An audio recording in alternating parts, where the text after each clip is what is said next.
Hey there, dreamers! Are you ready for a spooky story that will send shivers down your spine? If you love drifting off to enchanting sleep stories, you're in for a treat. But first, let me introduce you to something special. LipoSlend.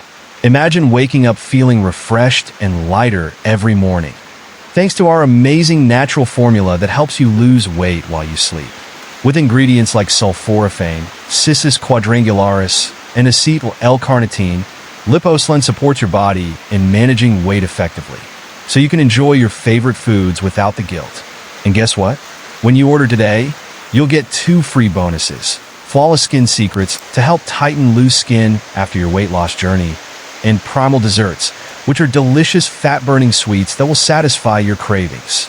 Plus, you'll enjoy free shipping on every order. Ready to transform your nights and your body? Click the link in the description below to claim your discounted LipoSlend and start your journey to a healthier you today. Now, let's dive into our story about a porcelain doll with a dark secret. This doll has been in a family for generations, and now it's in the hands of a young girl. But this isn't just any doll. The girl notices that its eyes seem to follow her, and at night, she hears it moving. What does the doll want? And what will happen if it doesn't get it? Get cozy, and let's find out. In a small, quiet town, there was a little girl named Lily. She was just 7 years old and loved playing with her toys. One day, Lily's grandmother gave her a beautiful porcelain doll. It had bright blue eyes and a lovely dress made of lace. Lily was so happy to receive it because it was a family heirloom, passed down from generation to generation. But there was something strange about this doll.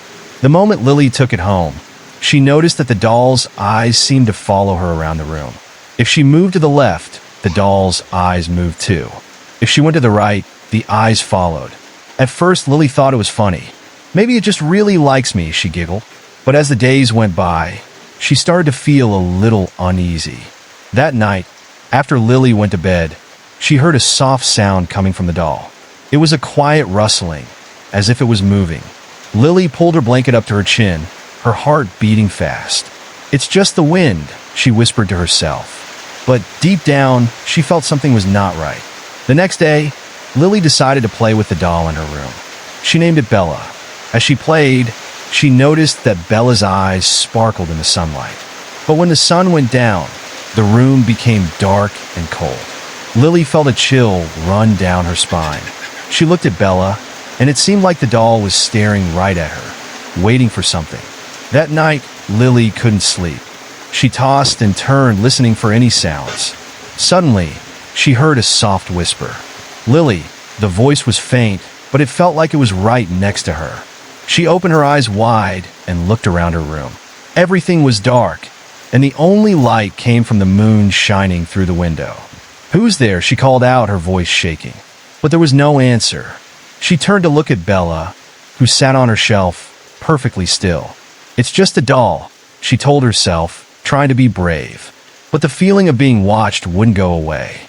The next day, Lily told her friends about Bella. They all thought it was a fun story.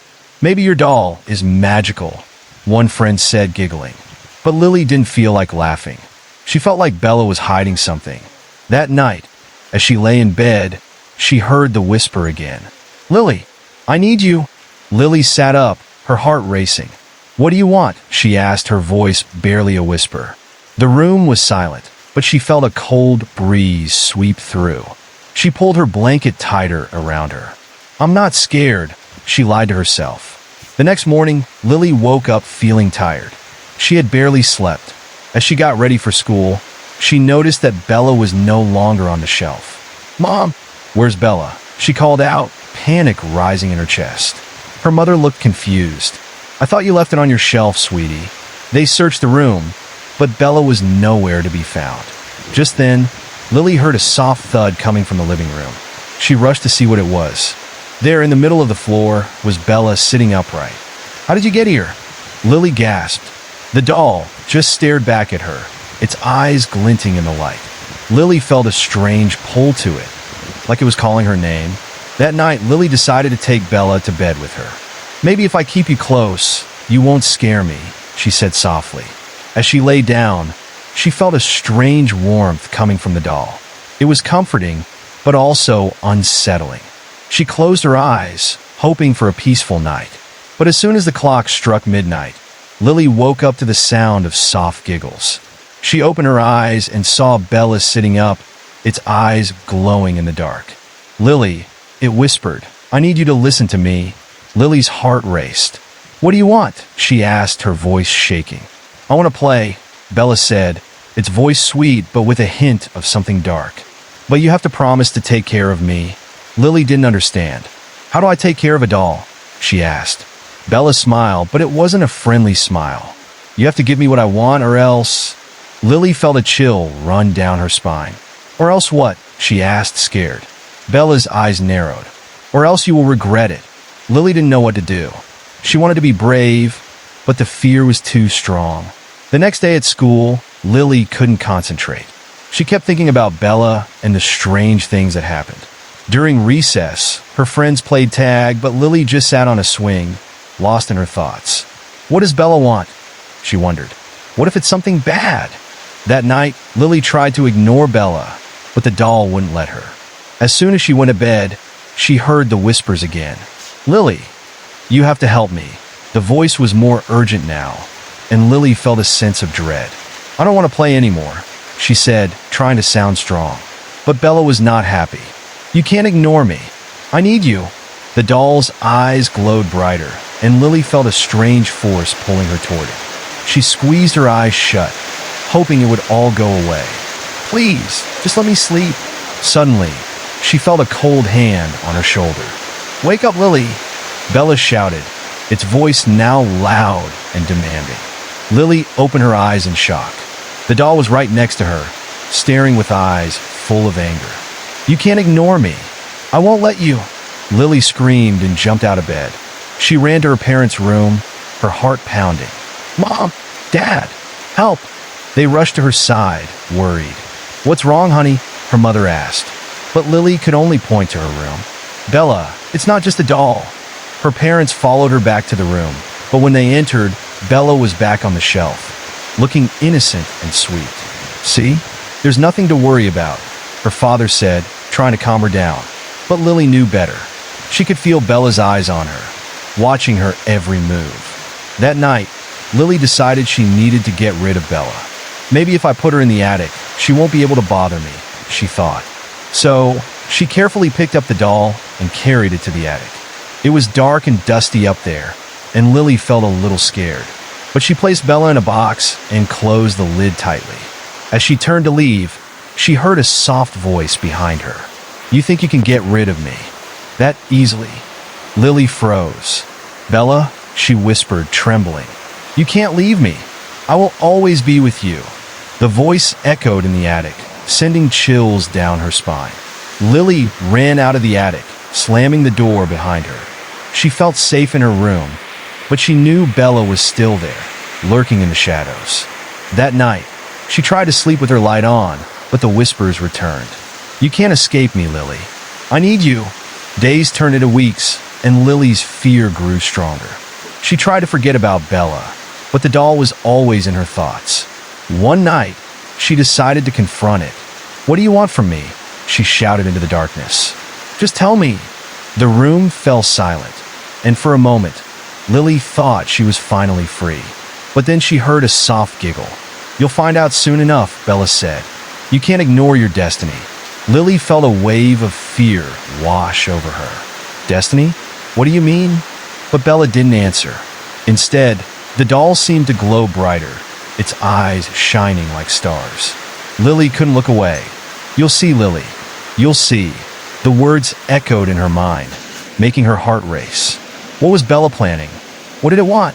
As the days passed, strange things began to happen around the house.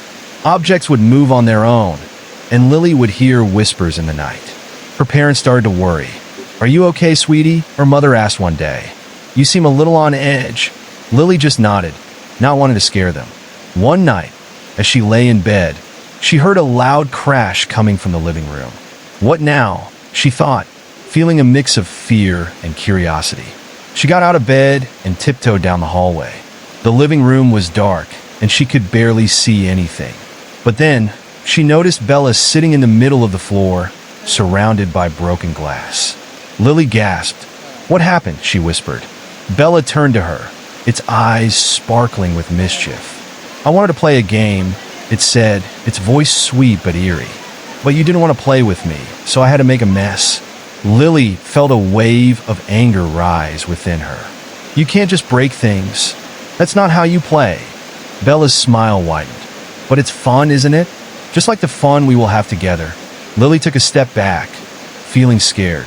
"I don't want to play anymore," she shouted. But Bella just laughed. "Oh, but you have to. You're mine now." The doll's eyes glowed brighter, and Lily felt a strange pull toward it.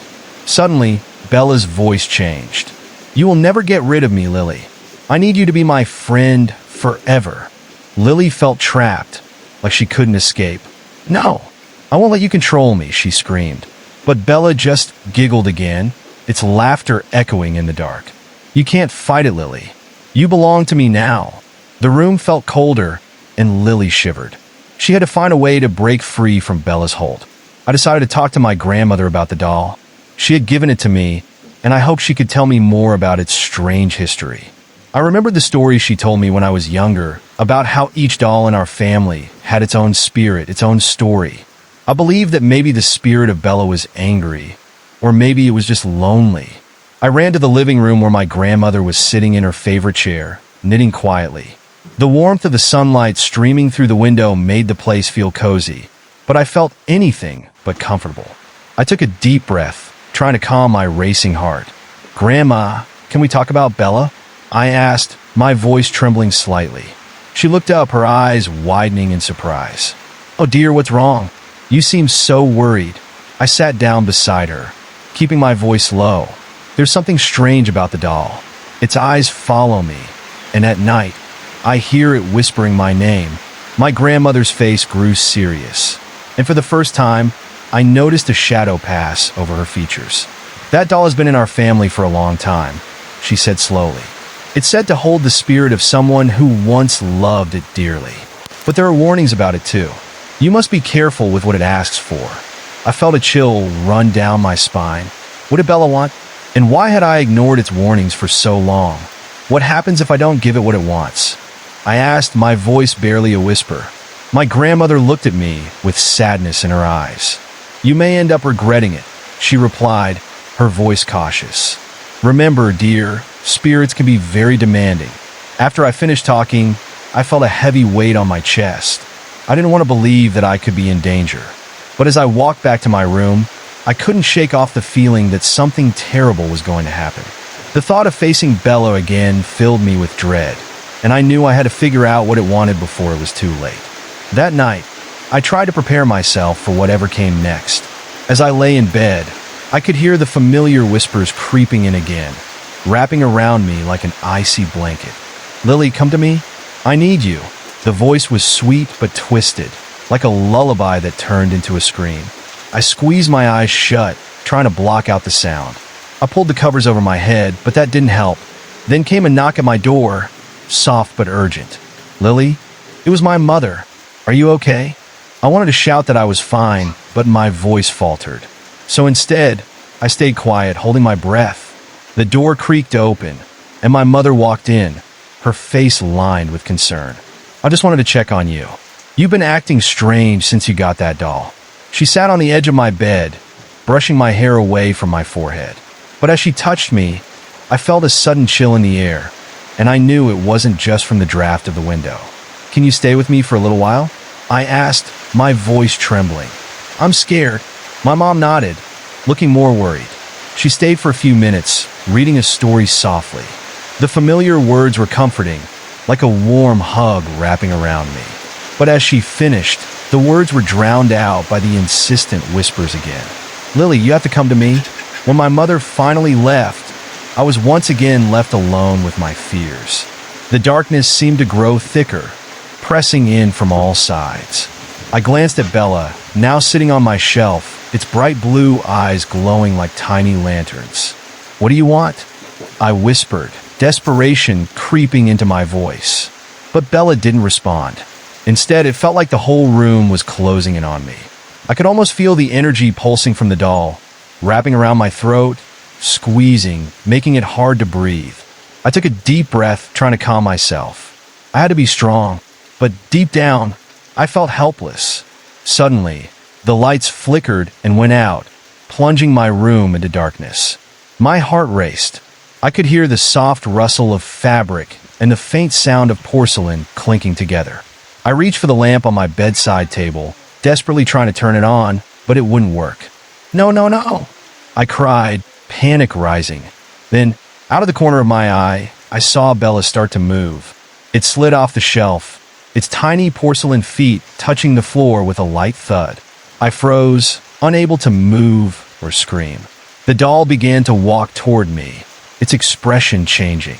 The perfect smile turned into a twisted grin as it got closer. "Lily," Bella said in a sing-song voice, "it's time to play." With every step, I felt the air around me grow colder. I backed away slowly, my heart pounding so loudly I thought I might faint. "What do you want, Bella?" I asked, my voice shaking. "I want you to join me forever," it replied, its voice echoing in the suffocating darkness.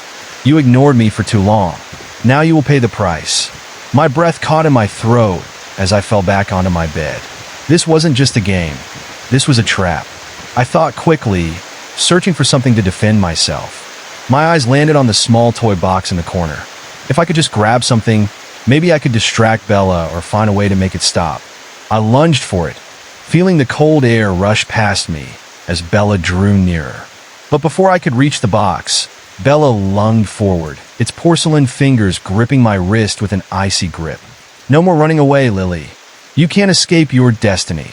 I felt a surge of panic as I struggled against the doll's grip. It felt so strong, as if it was pulling my very soul into its own haunted body. I couldn't think straight. I had to break free. I remembered my grandmother's warning about the spirit trapped in the doll. If it was angry, it needed something from me. "What do you want?" I shouted, my voice filled with defiance. "Tell me, and I'll help you." Bella paused, and for a moment, its grip loosened slightly. "You must give me your joy. If you don't love me, then you won't be able to fight me." In that moment, I realized that Bella was feeding off my fear, my sadness.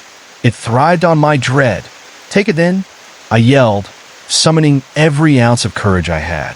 "I won't let you have my happiness."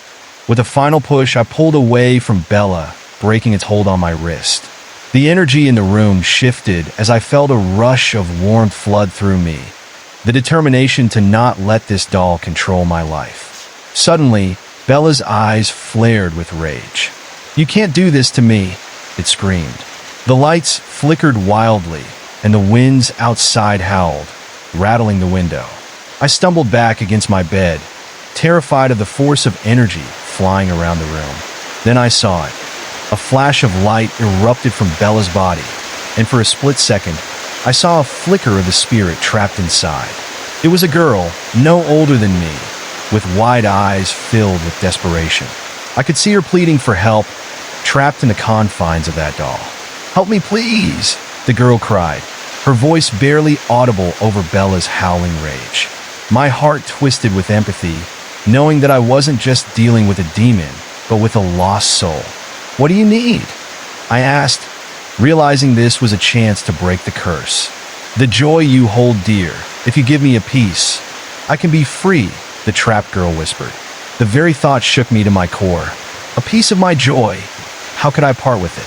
But then I understood. All this time, I thought Bella wanted to take something from me, when really, it was the doll that needed to give me something in return. The moment was urgent.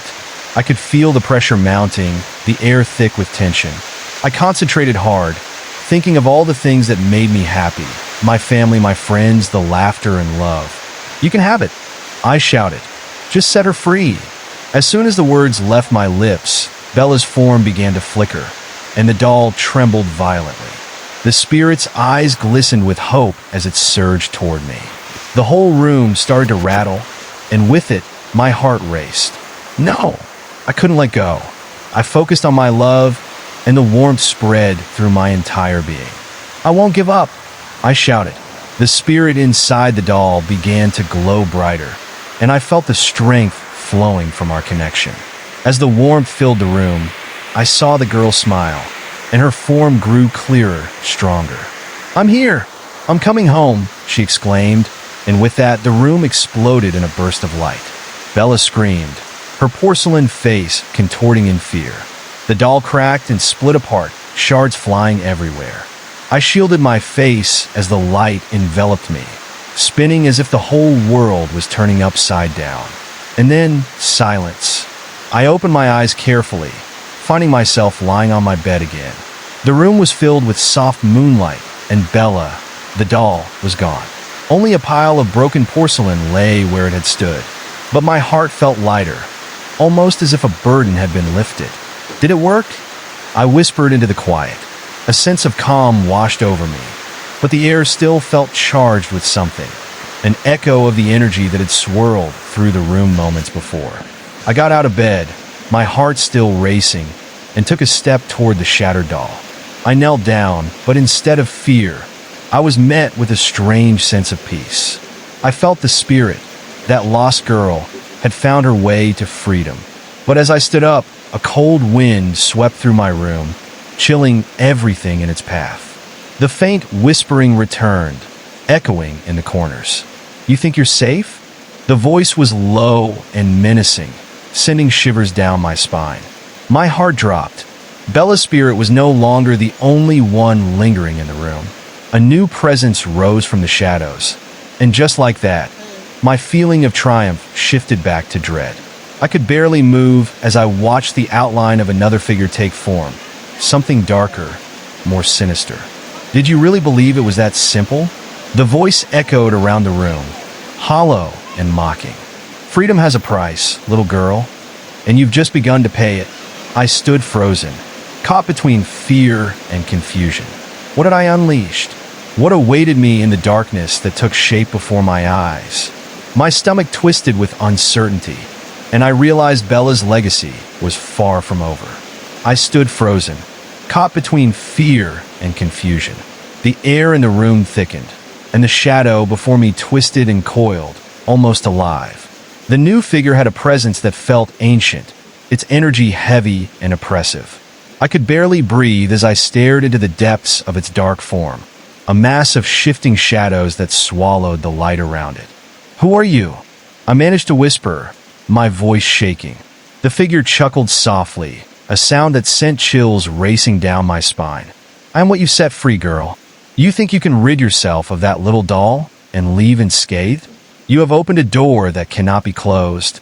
Its voice was deep and echoing, resonating like thunder rolling in the distance. My mind raced, trying to grasp the reality of what was happening. I had thought I freed a spirit, but now I felt like I had unleashed something far more sinister. I took a step back, my heart pounding like a drum. The weight of dread pressed down on me, and I could feel the cold creeping along my skin. "What do you want from me?" I said more forcefully this time. I needed to sound brave, to mask the fear clawing at my insides. But the creature only laughed again, its tone dripping with malice. "I want what every spirit desires, what every shade craves, power, a vessel to inhabit. And you, my dear, are perfect for the role." The shadows twisted tighter around me, and I fought the instinct to flee. I had to stay strong. "I won't let you take me," I shouted, desperation creeping into my voice. I broke the bond with Bella, and now I'm free.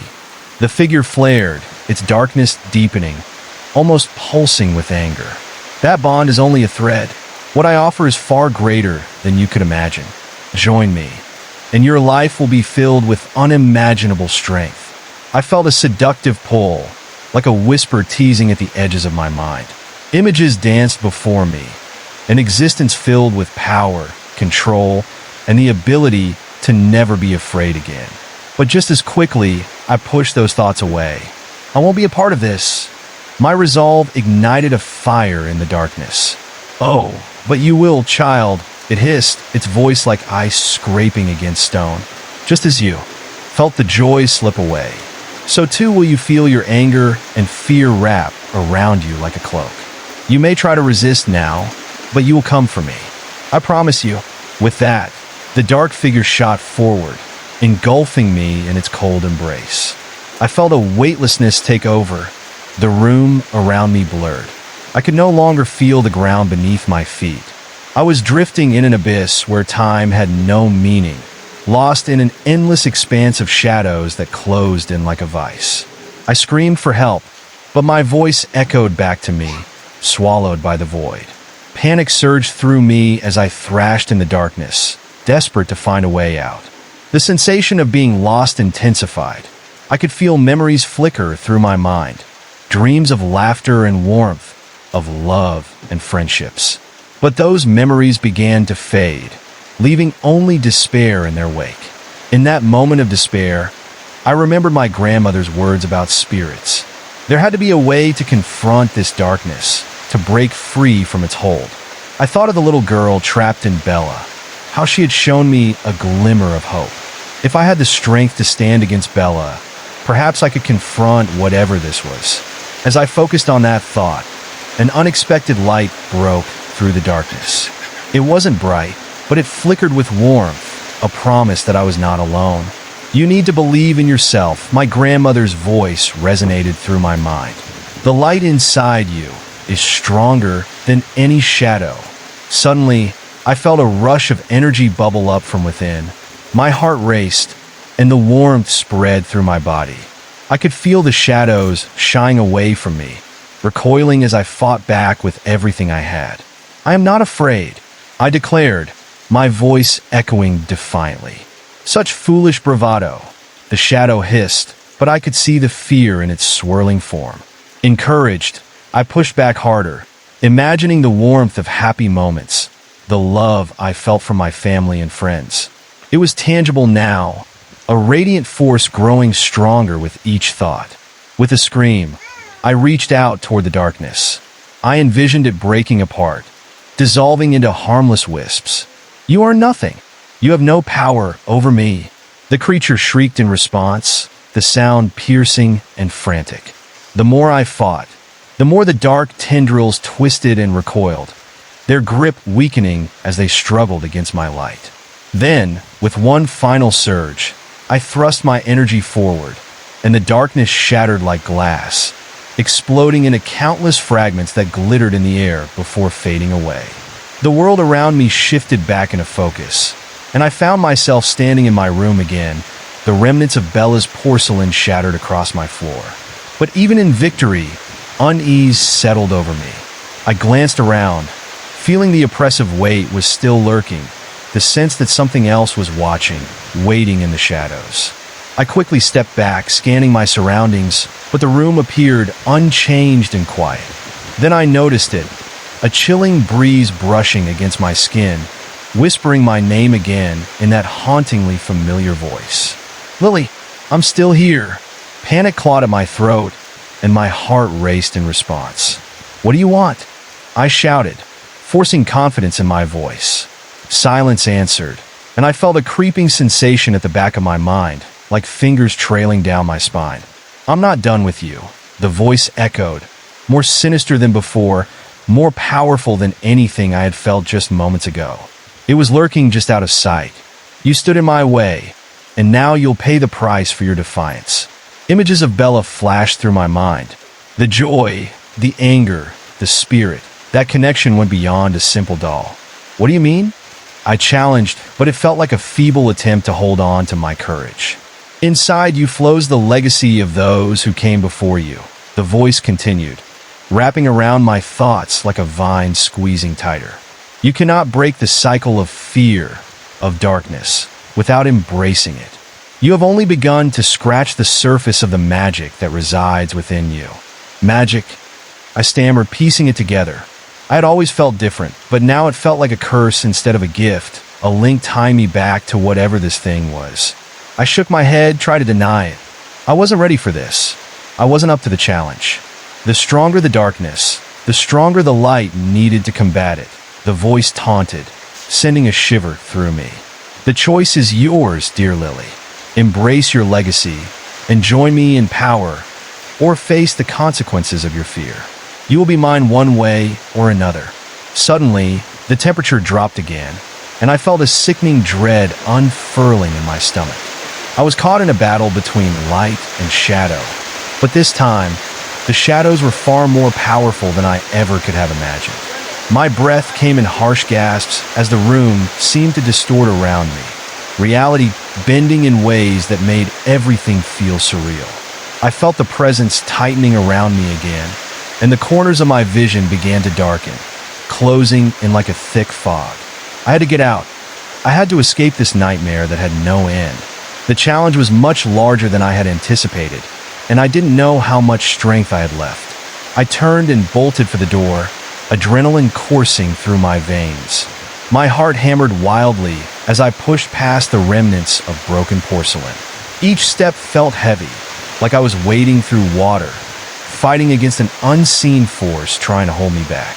But the moment I reached the door, a cold hand clamped around my wrist. "You can't escape your destiny, Lily," the voice boomed, a chaotic blend of laughter and fury. My vision blurred, and I could feel the darkness engulfing me, leeching away my resolve. I gripped the doorknob tightly with my other hand, summoning every ounce of willpower to break free. "No!" I screamed defiantly, struggling against the force pulling me backward. "I won't let you take me." With a final surge of energy, I twisted the knob and burst into the hallway. The darkness seemed to hiss and retreat, but I could still feel its presence lingering just behind me, waiting for the right moment to pounce again. My legs carried me forward, fueled by panic. I had to find my parents to prove to myself that I was still in control of my life. As I sprinted down the hallway, I could hear whispers echoing in the walls, scratching at my sanity. The house felt different now, as if it were alive, shifting and moaning around me. Shadows danced in the corners, retreating just out of sight. I could almost feel them beckoning me to look back, to stop, to become part of their world. But I pushed those thoughts aside, focusing on getting to the safety of my family. I reached the staircase, the familiar layout of my home feeling like a maze. I took the steps two at a time, almost tripping on the last one, but catching myself just in time.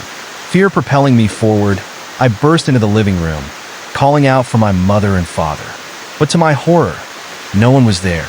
The room felt empty, and my heart sank. I rushed to the kitchen, but it was silent. "Mom?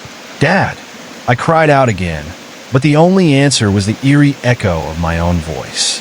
The chilling sensation returned, like fingers dancing on my back. I turned to see the shadow creeping into the room behind me, slowly extending toward me, smothering any trace of light left in the house. "You thought you could run," the voice whispered, softer now, almost taunting. "But you won't escape what you've awakened." The shadows were more than just whispers now. They were creeping tendrils, reaching out for me, desperately searching for a way out. I remember my grandmother's stories about the protective charm she once spoke of, how they could ward off malevolent spirits. I had some of her old jewelry stashed away in my room. It was time to find it.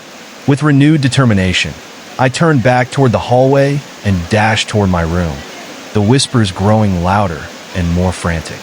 "You can't run forever, Lily." The taunting laughter rang in my ears, echoing through the house like the ominous tolling of a bell.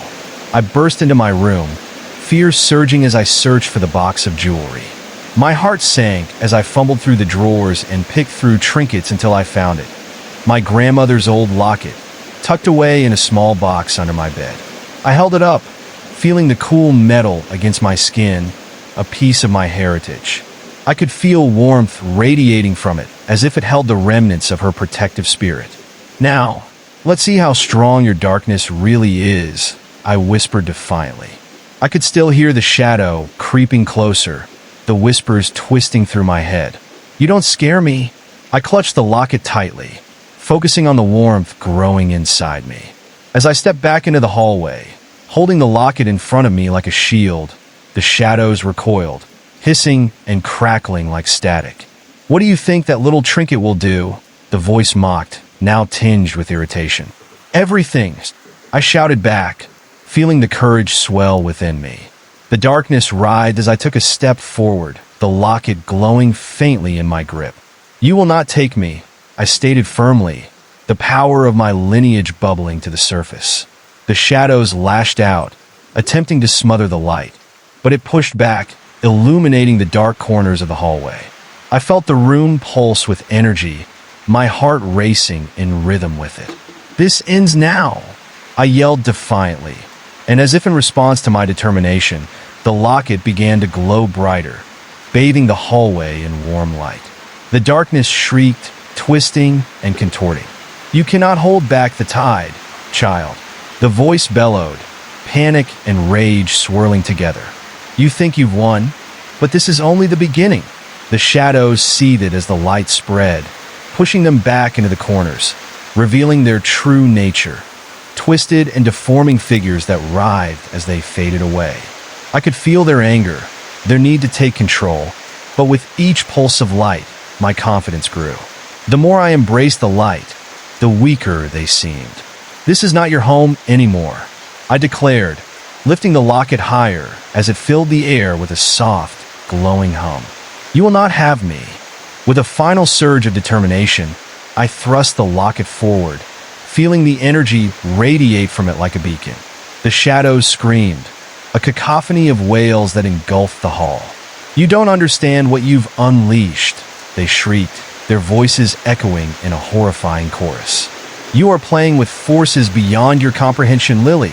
The light from the locket expanded rapidly, pushing back against the encroaching darkness.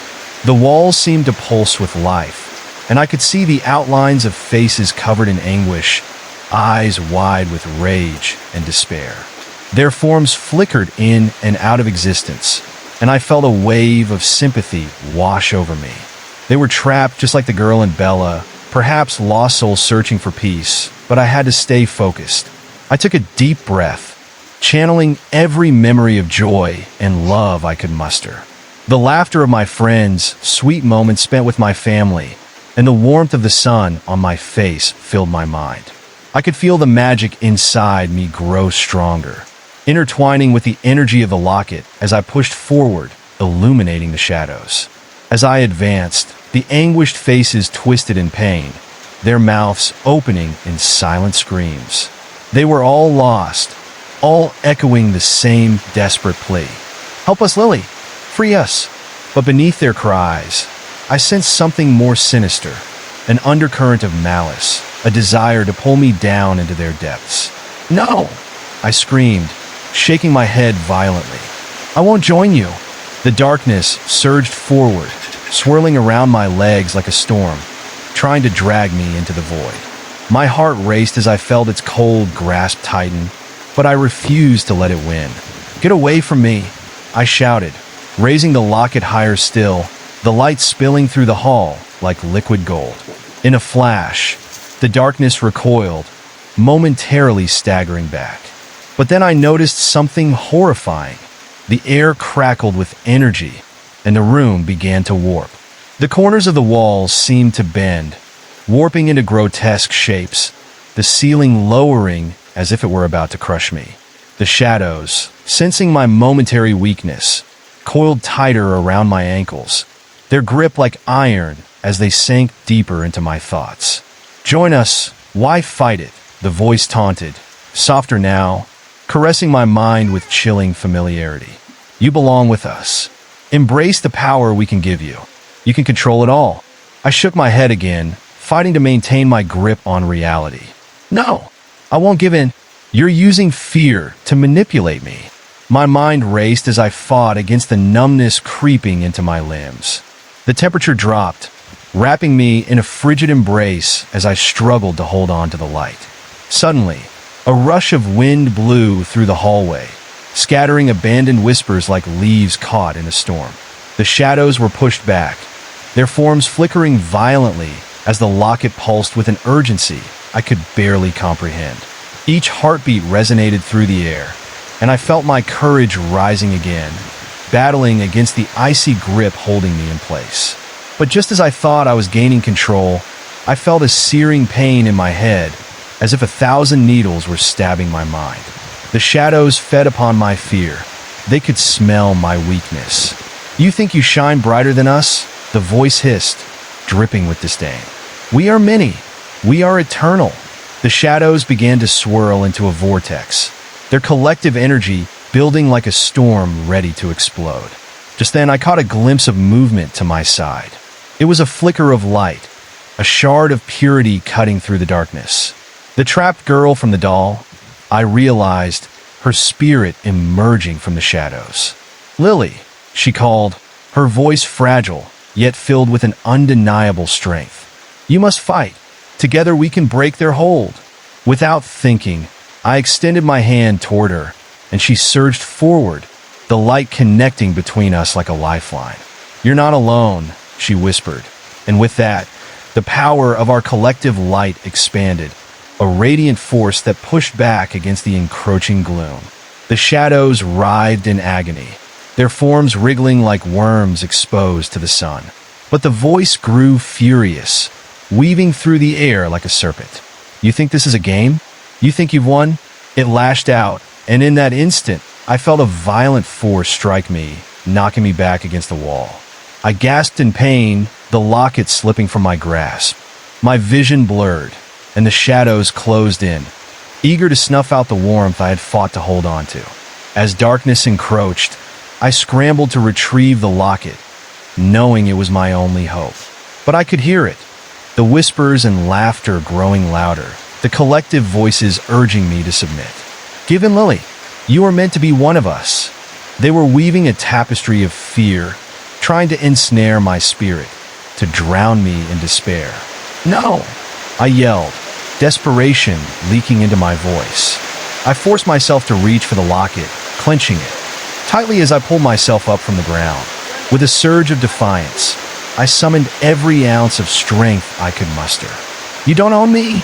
The locket responded, its energy flaring back to life with a brilliance I had never seen before. The shadows hissed, their forms flickering violently as the light enveloped me, shimmering like a shield. I could feel the girl's spirit beside me, her essence intertwining with mine, amplifying our shared strength against the wave of darkness. I closed my eyes and envisioned the light expanding, pushing through the walls, the floor, and the ceiling. "You are banished," I cried, letting every ounce of my spirit resonate through me. With that shout, the light erupted outward, brighter than anything I had ever experienced, illuminating the entire house. The darkness screamed, twisting in agony as the light ripped through it. I could feel the presence of the spirits, trying to claw their way back, but they were powerless against the radiance pouring from the locket. And then I saw it, a crack forming in the very fabric of the darkness, a fissure that widened as the light pierced deeper. I could hear the girl's voice again, stronger and clearer this time. "Together, we can break free." In that moment, I grasped the burgeoning energy around me and pushed it through the locket, channeling everything I had, the warmth of every cherished moment and every bond that had shaped me. I saw visions of my family, their smiles shining back at me, filling the room with an indescribable joy that drowned the whispers of darkness. The shadows howled in rage as the light expanded, obliterating the darkness inch by inch until it was just a memory, an echo of their former strength. I felt the pressure lifting, the weight of years of fear and manipulation peeling away as I stood amidst the warmth, the light engulfing me like a protective cocoon. But just when I thought I had won, a final surge of defiance erupted from the remnants of the shadow, coiling around me like a serpent. "You may have escaped this time, but the darkness will find you again," it screeched, its voice distorted and filled with fury. "You cannot outrun your fate, Lily. It waits on the edges of your mind, lurking. You are marked, and the shadows will come for you." The locket flickered, and I felt a shiver run through my spine. But I took a deep breath, grounding myself in the warmth of the light surrounding me. "I will not let you take control. I will not be afraid." With one final pulse, the radiant energy surged and exploded outward, illuminating every corner of my home. The scream of darkness fractured as it dissipated, scattering like ashes caught in the wind. But even as the shadows faded, I could feel a lingering chill in the air, a reminder that the battle was far from over. I stood there, trembling but unbroken, the remnants of the dark presence swirling into nothingness. But I was aware. An unsettling sense of foreboding lingered at the edges of my consciousness, echoing what the voice had said. My heart raced as I realized that, deep down, I felt a seed of fear take root. Everything felt quiet, eerily still, yet I couldn't shake the feeling that the darkness hadn't truly vanished. It had merely retreated, biding its time. A twisted smile crept across my lips as I clutched the locket close to my chest, the warmth still radiating through my fingertips. But, as the silence enveloped me, I couldn't help wondering, how long before it returned? Would I truly be ready for the next encounter? My mind raced with possibilities, and I realized I wasn't sure if I was strong enough to face another wave of darkness. With that uncertainty swirling in my thoughts, I took a step back into my room, glancing around as if expecting the shadows to creep back in. But nothing stirred. Still, I knew deep down that this was just the calm before the storm. I needed to prepare, to understand the forces I had begun to perceive. The stories my grandmother told weren't just folklore. They were warnings. I felt an unsettling knowledge settle in my bones. I had to explore the truth behind my family's legacy, to learn about the spirits that had haunted my bloodline for generations. There had to be a way to combat the darkness once and for all. As I stepped away from the remnants of my childhood, I made a vow to myself. I would dig deeper into my past, uncover every secret, learn about the power that coursed through me. I had begun to sense the weight of my heritage, and the urgency of the task ahead settled over me like a thick blanket. Shadows lingered still, whispering in the dark corners of the house, but I felt a flicker of resolve igniting within me. I was ready to face the unknown, determined to unravel the mysteries that remained. The next encounter would not find me unprepared. I would be ready for whatever came next, for I was not just an ordinary girl anymore. There was a warrior buried deep within me, and the time had come to awaken her. But even as I fortified my resolve, I couldn't shake the feeling that I was not alone. A tingling sensation crawled up my spine, a reminder that the darkness watched and waited. The journey had begun, and I was heading deeper into that chilling nightmare, yet I felt a spark of hope. As I opened the door to my room, a flicker from the edge of my vision caught my attention. I turned slowly, heart racing, knowing all too well that I was still in a battle against time. A shadow lingered in the corner, lurking just beyond my line of sight. It shimmered with anticipation, almost like it was daring me to look closer. And despite the fear curling in my gut, something pulled me towards it, an unsettling mix of curiosity and dread. This was just the beginning. As I opened the door to my room, a flicker from the edge of my vision caught my attention. I turned slowly, heart racing, knowing all too well that I was still in a battle against time. A shadow lingered in the corner, lurking just beyond my line of sight.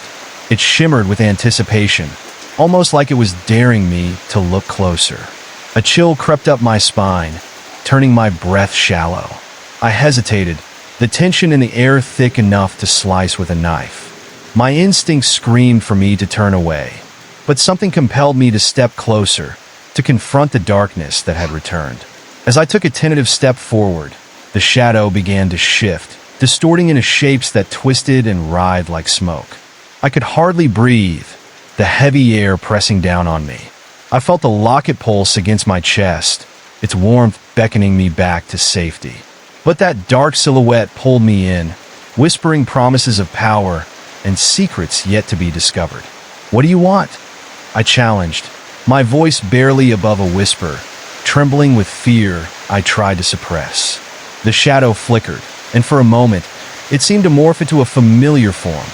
My grandmother's face, eyes hollow and haunted. "Help us," it pleaded, but then the voice warped, twisting into a cacophony of agonized wails. I stumbled back, my pulse racing. "No, you're not real. You're just a trick." The darkness recoiled, sensing my resolve, but it was not done yet. It expanded, filling the entire corner of the room, rising higher and pressing against the walls as if they might crack under the weight of its presence. I felt a sharp gust of wind swirl past me, ruffling my hair, and sending a shiver through my body. Glimmers of light danced at the edges of my vision, teasing the shadows as they flickered and crackled. "You've woken us," it murmured, voice reverberating like a drumbeat inside my head. "Now you must understand what you have unleashed." The air thickened with the scent of decay, and I gagged as a wave of darkness swept over me. The room began to twist, the walls bending at odd angles. My heart hammered in my chest as images flashed before me. Visions of spectral figures wandering through the house, souls caught in a web of despair, their mouths twisted in silent screams. "Join us, Lily," the voice beckoned, echoing the lost spirit's sorrow as if taunting me. "You can help us find peace, or you can become one of us." The words sent a jolt of terror coursing through me.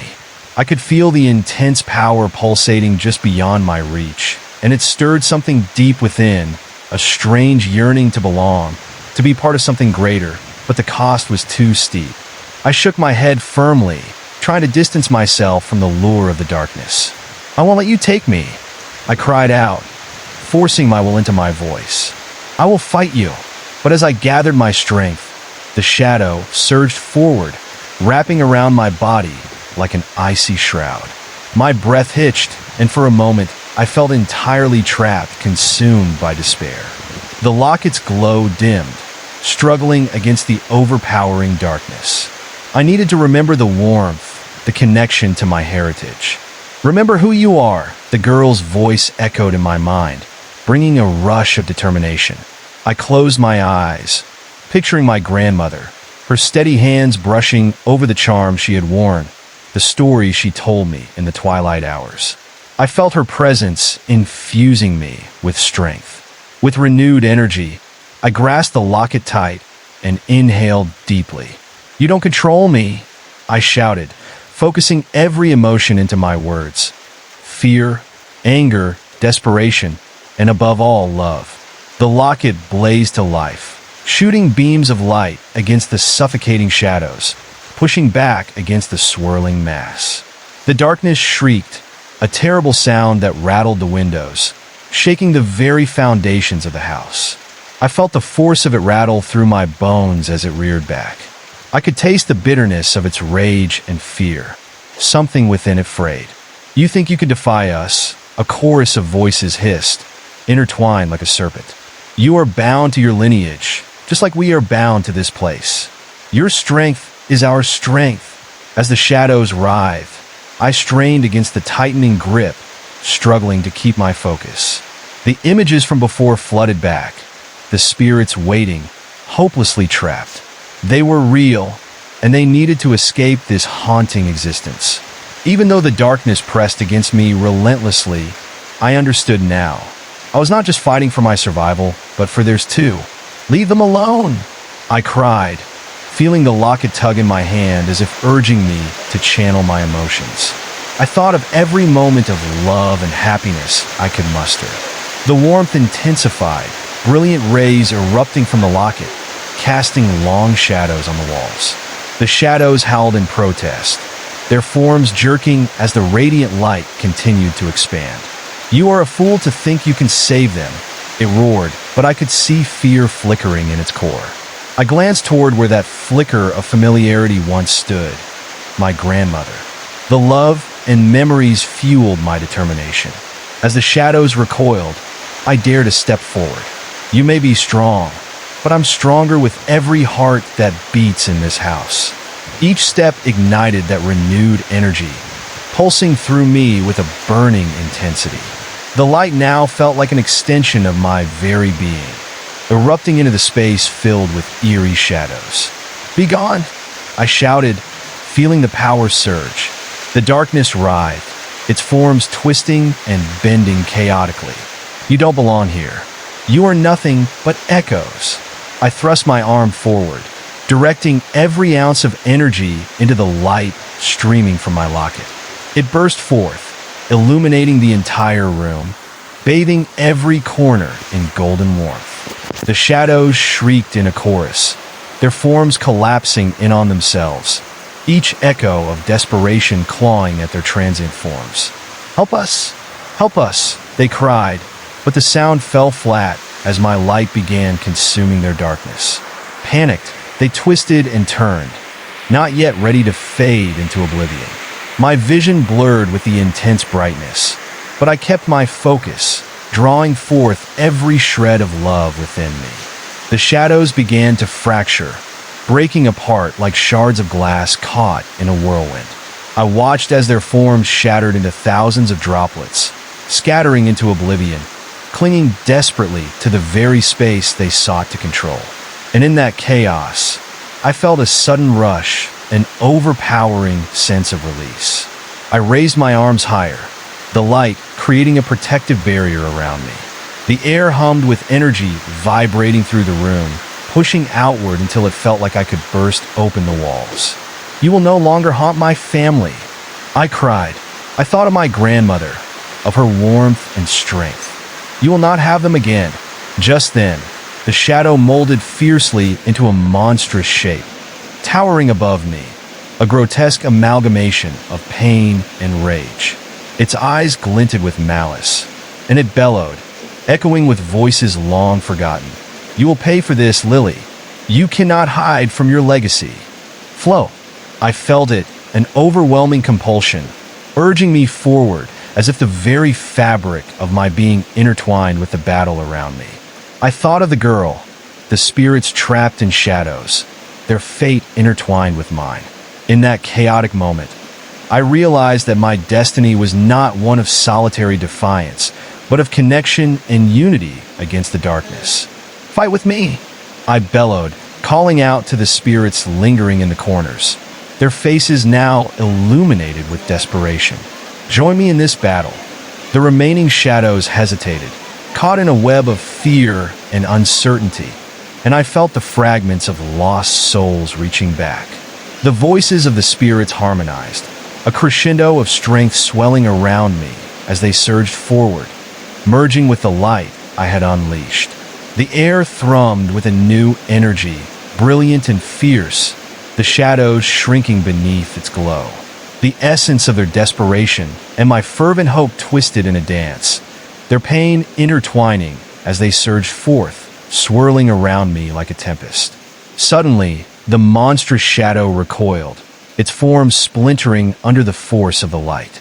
"No, this cannot be happening," it cried, desperation lacing each word. "We will find you again, and you will regret this day." But even as it threatened, the brilliance erupted, consuming the rest of the darkness that lingered and clung to the edges of the room. I felt a wave of peace wash over me as the final remnants dissolved into nothing more than a whisper carried away by the wind. All at once, the room grew silent, an eerie calm settling over my heart. The shadows were gone, dispelled into the ether, leaving nothing but an aching void where they had once thrived. I gazed around my room, the familiar surroundings now drenched in soft light that soothed the long-held tension in my chest. But my relief was cautious, a flicker of uncertainty gnawing at me. I sensed the lingering presence of shadows, a warning echoing in the back of my mind. This wasn't over, yet I had felt the strength of unity, the power of my memories intertwining with those lost souls. I realized then that the fight was not just against the lurking darkness. It was a journey toward understanding my own legacy, unlocking the secrets woven into my family's history. As I took a deep breath and steadied myself, I promised to uncover more. I would delve into the past, learn about the rituals, the charms, and connections. For darkness remained, biding its time, and I would not be caught unprepared again. The shadows had tested me, but I had faced them head on. And now, I would make sure to stand in the light, keep it close, and never let it fade away again. The journey ahead was filled with unknowns, yet I felt the flickers of hope dancing within me, a promise of strength waiting to be uncovered. With that thought in my mind, I stepped cautiously forward, determined to explore deeper, to unearth the mysteries that lay ahead. I could almost hear the whispers of those who came before me, urging me onward into the unknown. The shadows would return, I knew it. But now I was ready. I was resolute, and I would not face them alone. I took a deep breath, shaking off the remnants of the shadows that lingered just beyond my vision. Their whispers faded into a low hum, but the unease settled in my gut like a stone. Each soft creak in the house sent jolts of anxiety coursing through me. The silence felt heavy, suffocating. I knew I had to dive deeper into the truths lurking in my family's history. With cautious steps, I made my way to the attic, the heart of untold stories and forgotten memories. The staircase creaked like old bones complaining under the weight of my resolve. Every step towards the attic felt like a descent into darkness, as if I were walking into a place where light had long since abandoned. Once I reached the attic door, I hesitated, feeling an electric tension in the air. My fingers gripped the doorknob, cold and unyielding, as an unsettling thrum pulsed against my skin. The atmosphere shifted. I was acutely aware of the dust motes swirling lazily in the dim light, filtering through the single window, as if they were wraiths bearing witness to my intrusion. I pushed the door open, and it groaned like a living thing. The attic opened before me like a chasm into the past. Boxes were stacked haphazardly, their contents spilling forth in a chaotic jumble of moth-eaten fabric and forgotten keepsakes. Cobwebs draped the corners like veils, and the air was thick with a musty scent that signified years of neglect. As I stepped inside, the floorboards creaked ominously beneath me. I felt an overwhelming urge to call out, to shatter the silence that wrapped around me like a shroud, but I swallowed my voice. Instead, I moved deeper, drawn to an old trunk sitting in the far corner, almost hidden beneath a pile of dusty blankets. Bending down, I brushed away the dust, revealing intricate carvings etched into the wood. A sense of recognition washed over me. It was a family heirloom that had always been spoken of in hushed tones. When I finally pried it open, the hinges protested, unleashing a pungent wave of damp air. Inside, layers of faded photographs and yellowing letters lay waiting, like ghosts beckoning me closer. I sifted through the contents carefully, my heart racing with anticipation. The pictures showed my ancestors standing solemnly, eyes fixed firmly on the camera, but something was off. There was a shadow cast over each face, a darkness haunting their features, a reminder of the legacy I had inherited. I couldn't shake the feeling that their eyes held secrets, dark knowledge that had been buried with them. As I continued to search through the letters, a chill skittered across my skin. The words within spoke of rituals, old charms used to ward off evil. But there were also ominous warnings, mentions of darkness lurking, of spirits that would return to reclaim what was theirs. One letter in particular caught my eye, the trembling script nearly illegible, but the message was clear: beware the final night. A tremor of fear worked its way into my chest. What was the final night? I felt a creeping sense that I was intruding on something I wasn't ready to understand. Just then, a sudden crash echoed through the attic, making me jump. My heart thudded painfully as my breath caught in my throat. I spun around to find the source of the noise. The blankets I had pushed aside were now shifting on their own, rustling as if an unseen force were raking through them. My heart raced, and I stepped back, dread pooling in my stomach. I glanced at the trunk again, hoping the letters might hold the answers. But before I could return to them, an icy wind swept through the attic, extinguishing the flickering light above and plunging me into darkness. Panic surged as I fumbled for my phone, its screen glow barely cutting through the overwhelming shadows. But the light flickered and faded, swallowed by the oppressive gloom. The rustling sound got louder, almost like frantic whispers weaving around me, a cacophony of unintelligible voices droning my name, filling the attic with a suffocating aura. Then I saw it, a shadowy figure forming in the corner of my vision, pressed against the wall, lingering and waiting. The outline shifted uneasily, revealing a pair of gleaming eyes that seemed to peer straight through the darkness. My breath caught in my throat as a fragile, childlike giggle echoed painfully through the space, a dissonant sound that twisted my heart. "Lily," it whispered, soft yet eerie, hanging in the air. "We've been waiting for you." The darkness enveloped me tighter, and I instinctively stumbled back toward the trunk, seeking refuge among the remnants of my ancestors. The presence grew, its shape indistinct, yet overwhelmingly powerful, a weight bearing down on me that made it hard to breathe. Unseen hands raked through the air, teasing at the edges of my sanity. Together, you can set us free, the voice coaxed, an amalgamation of multiple tones weaving together in a chilling symphony. Each word seemed to pull at the fabric of my being, beckoning me to join them, to slip into the abyss they resided in. You will understand. You will remember. I shook my head violently, trying to clear the fog of temptation wrapping around my mind. No, I won't, I shouted, forcing the words out through clenched teeth. I refuse to be part of this. The figure darted closer, the eyes shining brightly, and suddenly, flashes of images invaded my mind. Faces of lost relatives twisted by sorrow, their hands outstretched as if pleading for mercy. They were trapped, unable to move on, forever tied to the remnants of sorrow and despair that filled the space. With a sudden surge of resolve, I grasped the locket at my neck, feeling its warmth fuse through my bones. I'll help you, I called out, but my voice trembled with uncertainty. But not like this. The swirling shadows paused, the tension in the air thickening. I dropped to my knees by the trunk, desperate to remember what I had learned from the letters. Tell me what to do. How can I set you free? The giggles transformed into wails of anguish, reverberating throughout the attic. They echoed, layering over each other, creating a haunting resonance that made my skin crawl. You must embrace the truth, the voice urged, sharp and piercing. Face the memories that bind us. Only then will you understand. Panic fluttered in my stomach as the shadows rose around me, swirling with renewed vigor, casting grotesque shapes on the walls. I felt the air grow heavy, thick with an anxious stillness, and I knew that the final night was approaching.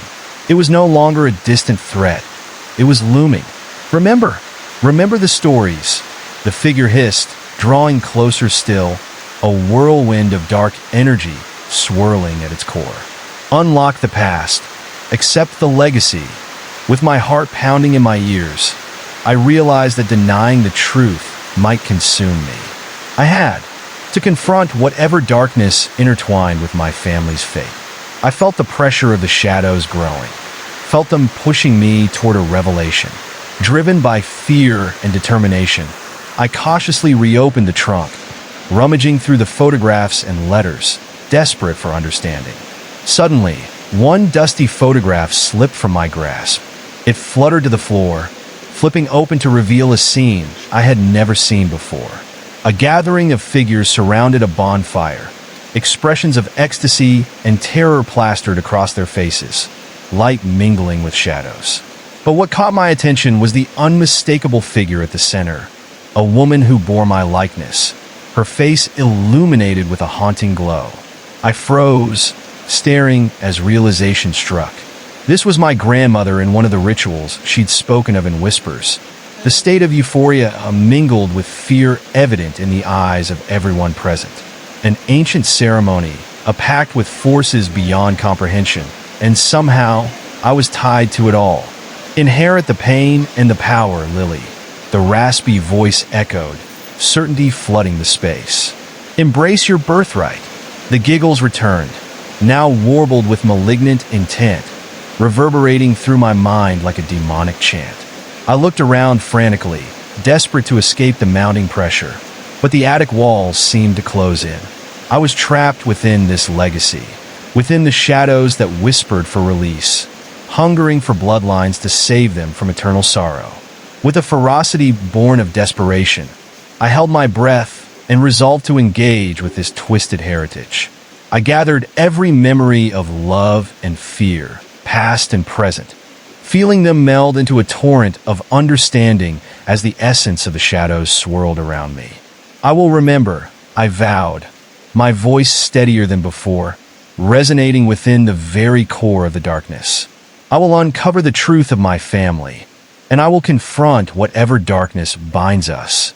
The shadows recoiled, the air crackling with a tempest of emotions as the ground trembled beneath me. The atmosphere thickened, pressing against my skin like a vice. I clenched the locket, feeling its warmth surge as I stood firm amidst the encroaching chaos. And as I prepared to dive deeper into the void, a sudden realization washed over me. The shadows were once my own. They were echoes of the pain my family had faced, and by unraveling their mysteries, I might offer redemption. With that thought echoing in my mind, the tension snapped. The attic filled with blinding light, and I felt the locket pulse with life at my chest, calling me to fully embrace my destiny. The time had come to unveil the truths that had haunted my bloodline for generations. To unravel the magic, face the shadows, and reclaim the light that flickered dimly in the corners of our history. I wouldn't run anymore. Deep down, I knew that my fight had just begun, and I was determined to uncover every chilling secret that lay hidden in the shadows. The light poured from the locket like a river, flooding the attic, chasing away some of the shadows, but also casting new ones. I felt its warmth wrap around me, almost protective, even as the darkness retaliated, swirling violently against its glow. The oppressive weight of the air pressed around my body, feeling thick enough to choke on, every breath becoming laborious. I could hear the whispers grow louder, turning into a cacophony of voices, demanding attention, each one laced with urgency and despair. "Help us," they cried out, the echo forming a chilling chorus that felt more like a command than a plea. "You cannot escape your fate." In that moment, I sank to my knees, staring wide-eyed at the chaos around me. Memories flashed before my eyes, like images trapped within the shards of a shattered mirror. I recalled the stories my grandmother had told about the house, about the sacrifices made for power, about the lineage cursed with memories. Each piece of history felt like a thread, pulling me deeper into a web spiraling out of control. I shuddered as a sudden chill wrapped itself around my spine. More than just a cold breeze. It felt alive, breathing against my skin, whispering secrets designed to unsettle. I glanced toward the trunk. An oppressive presence seemed to gather around it, the air thick and heavy, as though it had become the epicenter of this haunting energy. "Open it," the voices hissed in unison, a magnetic command that filled me with dread. I looked back, uncertain. What if there was something inside that was far worse than what was already lurking in the shadows? Yet the curiosity, the pull of destiny, mingled with the fear, tearing at my insides. Compelled, I reached for the trunk's lid, trembling fingers working frantically against the ancient wood. It creaked open slowly, in agony, revealing a deeper darkness that lay within, as if the trunk itself were a portal to another world. The light from the locket flickered, casting disturbing shapes that danced within the confines of the wood, shadows seemingly stretching to greet me as I dared to peer inside. There it lay, an old journal, recently perturbed despite the layer of dust that coated everything else. I hesitated, feeling the atmosphere thicken, pressing down like a heavy curtain. The journal's edges were frayed, the cover worn, but still intact. I reached for it, my heart pounding as I did. The moment my fingers brushed the faded leather, a surge of energy jolted through me, sending fragments of images spiraling through my mind. Memories of sorrow, whispers of betrayal, the faces of loved ones twisted in anguish filled the corners of my thoughts. I fought to keep them at bay as I pried the journal open, pages yellowed and brittle, filled with careful, spidery handwriting. As I traced the words with my finger, a chill coursed through me. Each entry told of rituals, binding spells, and the torment of lost souls, the anguished regrets of those who had walked before me. I swallowed hard, lingering on one entry that bore my grandmother's name scribbled in the margins, her handwriting similar, yet unfamiliar. "The night of shadows is upon us," it read. "We summon the spirits to break the curse, but at a grave cost. The darkness hungers. It must be fed." My stomach dropped, understanding dawning like a gradual eclipse. The rituals weren't meant for healing, but rather to sustain the torment. A blood bond to keep the spirits tethered. Suddenly, the attic filled with a sudden rush of cold air. The whispers transformed into screams, rising to a fever pitch that pierced my raw nerves.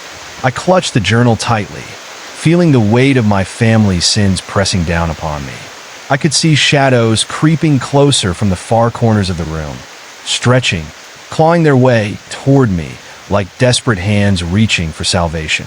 The air smelled of decay, of years of regrets. "Lily," the voice whispered again, more prominent now. "You are one of us. Accept it?"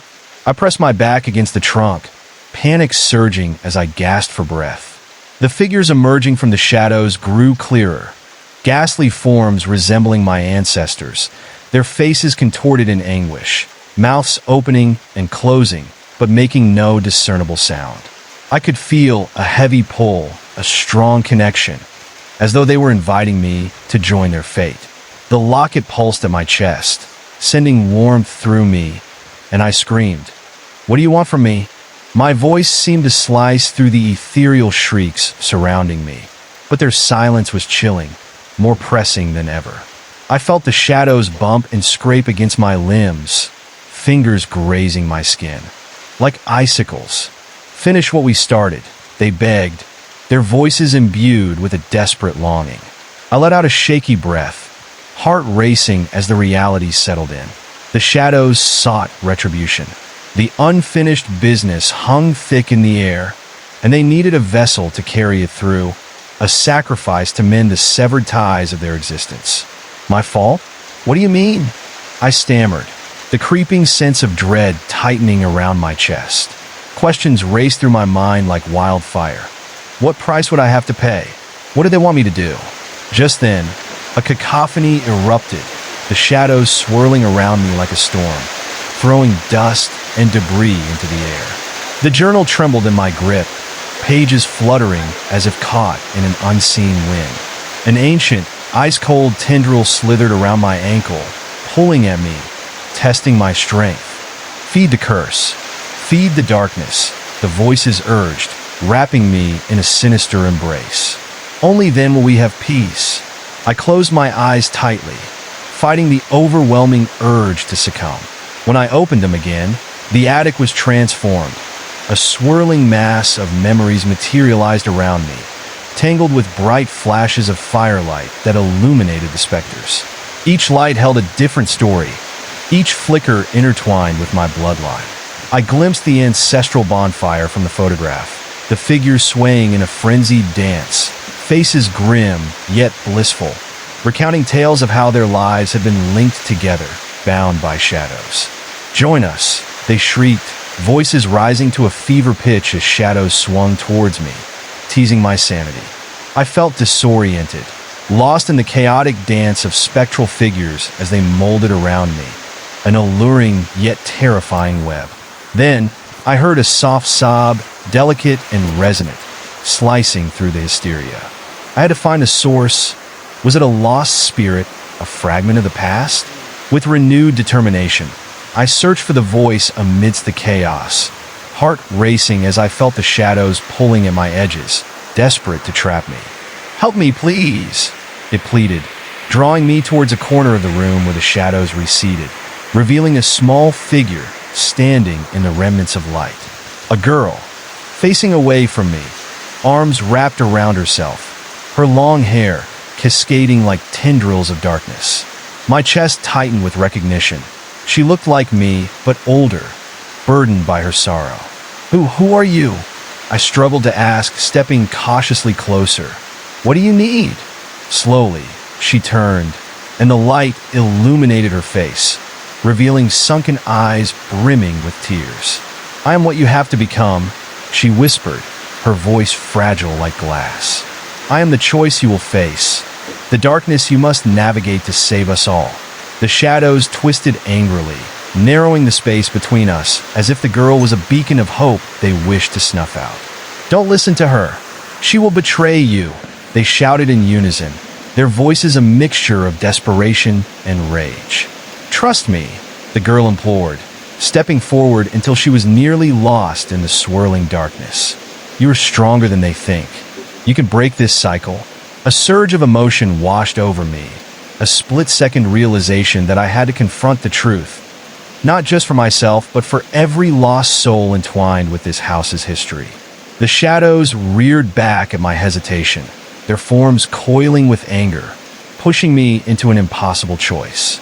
Let go of the past, or be trapped in it forever, she said gently but firmly, her eyes piercing through the chaos that surrounded us. I felt the weight of generations bearing down on me, their sorrow and fear mingling with the strength I was beginning to harness. Choose, Lily. You can end this. Her voice pushed through the cacophony, and my heart raced with each word. I could feel the shadows thrumming in response, an insatiable desire wrapped around their very essence. Break the cycle. Heal the wound, the whispers echoed, now a desperate chant that filled every corner of the space, resonating deep in my bones. I felt my heart thundering in response. Could I really stand against them? As I contemplated my next move, I glanced at the journal and back at the girl. I spotted a glimmer of silver past her figure, the locket, more potent than ever in the heaviness of the shadows. I held on to that warmth, feeling the promise of light against all this dark, gripping the locket tightly as though it were a lifeline. And in that moment, realization struck me. Defeat wasn't the answer. I could harness their rage to transform the darkness, to rewrite its story, allowing the pain to flow into something greater. I clenched my fist around the locket, allowing its warmth to surge through my veins, filling me with a power I could scarcely comprehend. With a courage born of love and determination, I stood tall, a beacon against the tide of shadows. I will not feed the darkness. I will shatter it, I declared, letting my voice rise above the chaos, a crescendo of defiance. The girl stepped closer, and I would not allow the shadows to take her light. As I grasped the locket tightly, I felt a pulse of energy course through my body, igniting my resolve. The shadows recoiled, screeching in rage, their forms flickering like candle flames caught in a fierce draft. I embrace my past as a part of this legacy. I will rewrite the ending, I shouted, unleashing the flood of light from the locket. The brilliance threw back the darkness, forcing the shadows to swirl into a vortex of swirling energy, caught by their own chaotic nature. I felt their desperation slice through the air, scraping against my skin like shards of glass. The girl reached for me, and together we stood strong against the tide. Now, she cried, urging me to push forward. With every ounce of strength, I focused the energy radiating from the locket into the storm of shadows, drawing on my past, channeling the love of those who had come before me. As the light surged, the shadows shrieked with terror, a sound that echoed through the attic, vibrating through the walls. They twisted and howled, struggling against the radiance enveloping them. The girl beside me shimmered, her form stabilizing in the bright glow, illuminating her features and revealing the sorrow buried deep within her heart. Lily, it's time, she urged, a fierce determination in her voice. Let the love and pain wash over you. Set the spirits free. I nodded, using every fragment of hope coursing through my veins. You are not alone anymore. You will not be forgotten, I shouted into the storm. With that, I released the energy, allowing it to cascade around us, an avalanche of light swallowing every shadow in its path. Colors erupted and exploded, entwining with memories, love intermingling with grief, illuminating the entire attic. The shadows writhed in agony, illuminating the faces of the lost, my ancestors caught in the ceaseless cycle of pain and regret. Find peace, I shouted, feeling their anguish merge back into the light, surrendering to its embrace.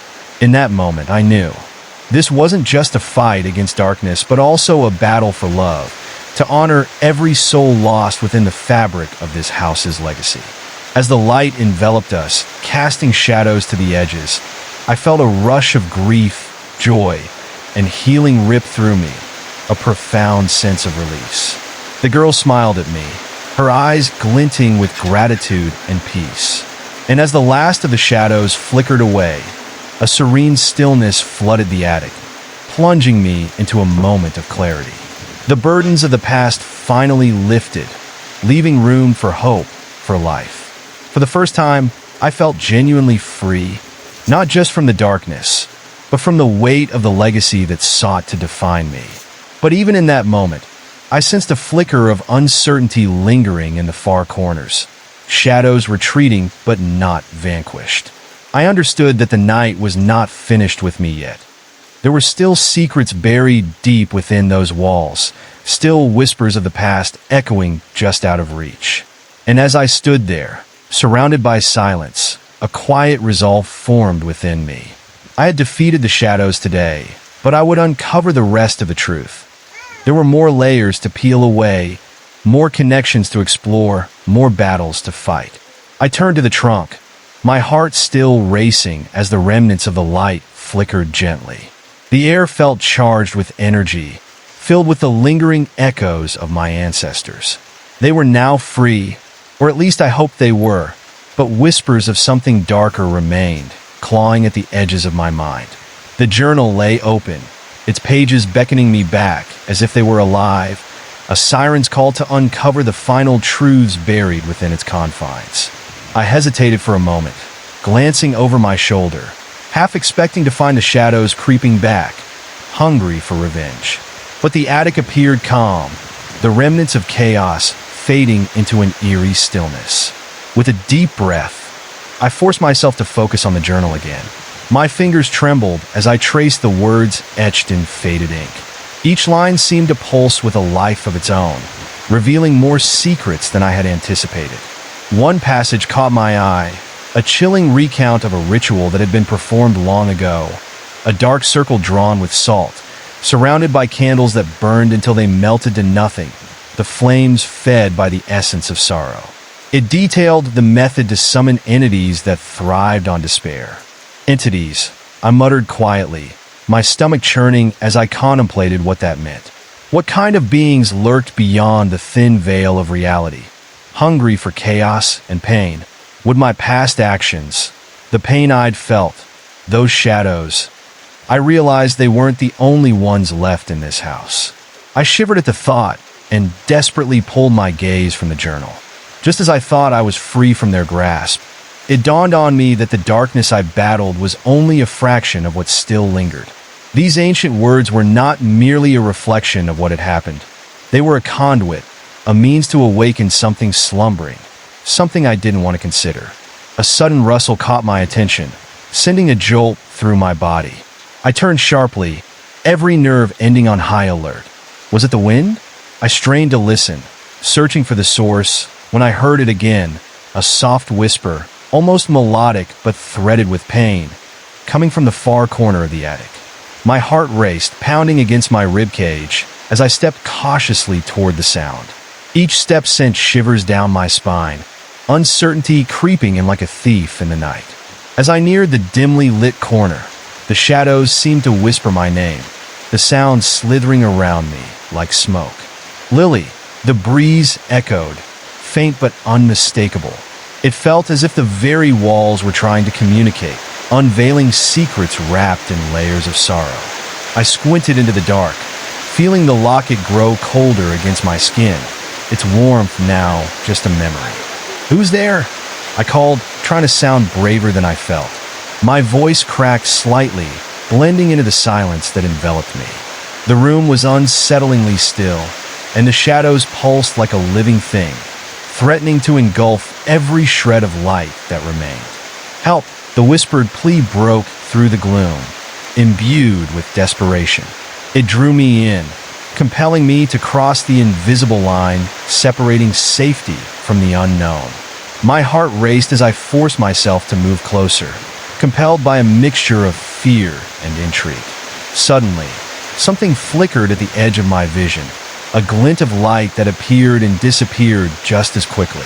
I turned, scanning the room, but nothing was there. The shadows danced around me, swirling, teasing, wearing patient faces that reminded me of the figures I saw in the photographs. Yet, the atmosphere felt thicker now, an almost electric tension crackling in the air. "Please," the voice implored again, more urgent this time, echoing my own swirling doubts. I felt pulled toward it, the urge to help overwhelming any lingering fear. But why was it so familiar? As the voice continued its haunting chant, I grasped the journal tighter, the anxiety coursing through me like a potent elixir. I hesitated, unsure if moving closer would lead to clarity or further torment. The past had already clawed at me so relentlessly. Would diving deeper into this darkness reveal something I was not ready to face? My breath quickened, and I felt the hairs on the back of my neck rise. Each step toward the corner felt monumental, like sailing into the heart of a storm, knowing that the winds could tear me apart at any moment.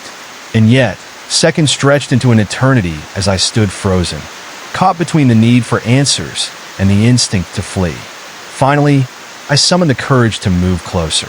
Shadows wrapped around me like a shroud, a haunting embrace that both terrified and mesmerized me.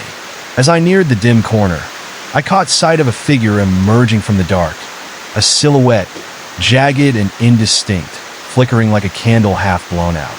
I squinted, barely able to make out the details before they morphed back into obscurity.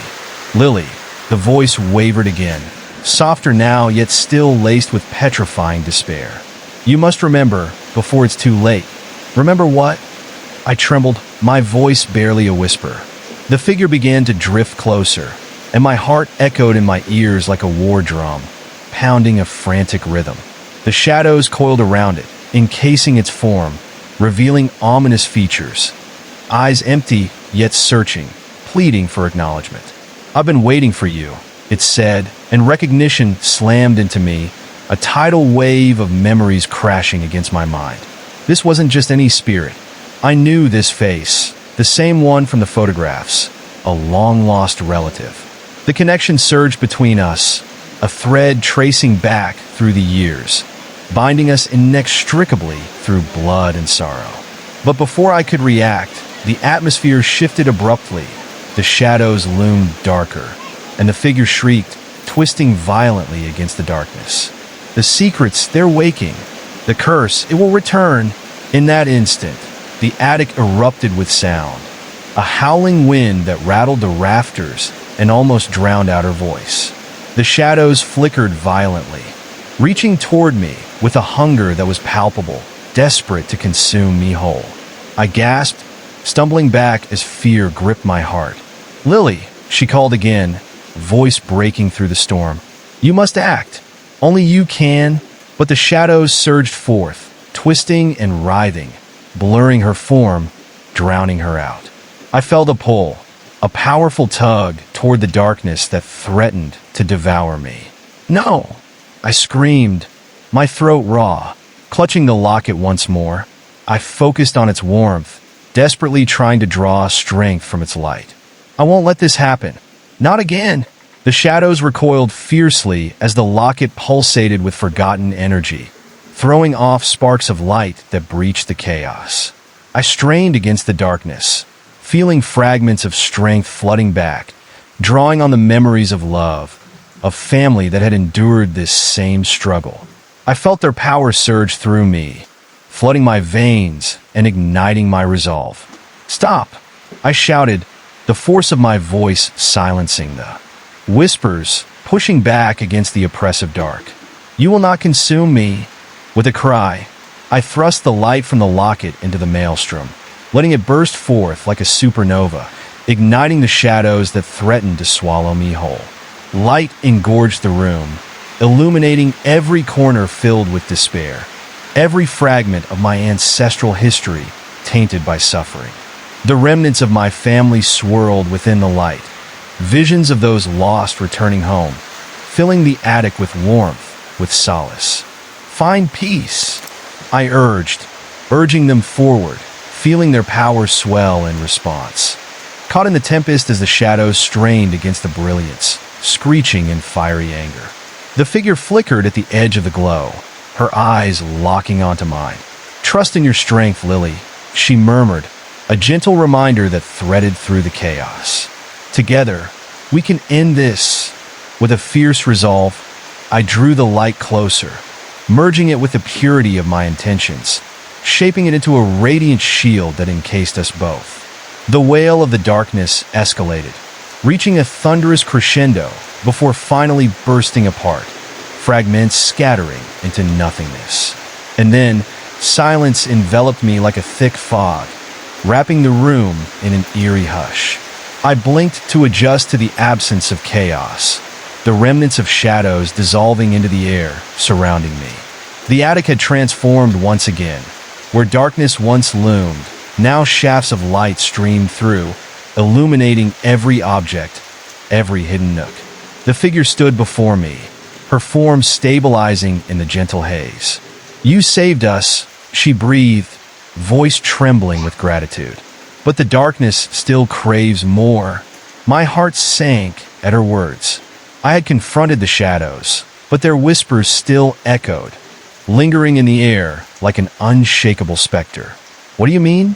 I stammered, apprehension creeping in again, more potent than before. "It's not over.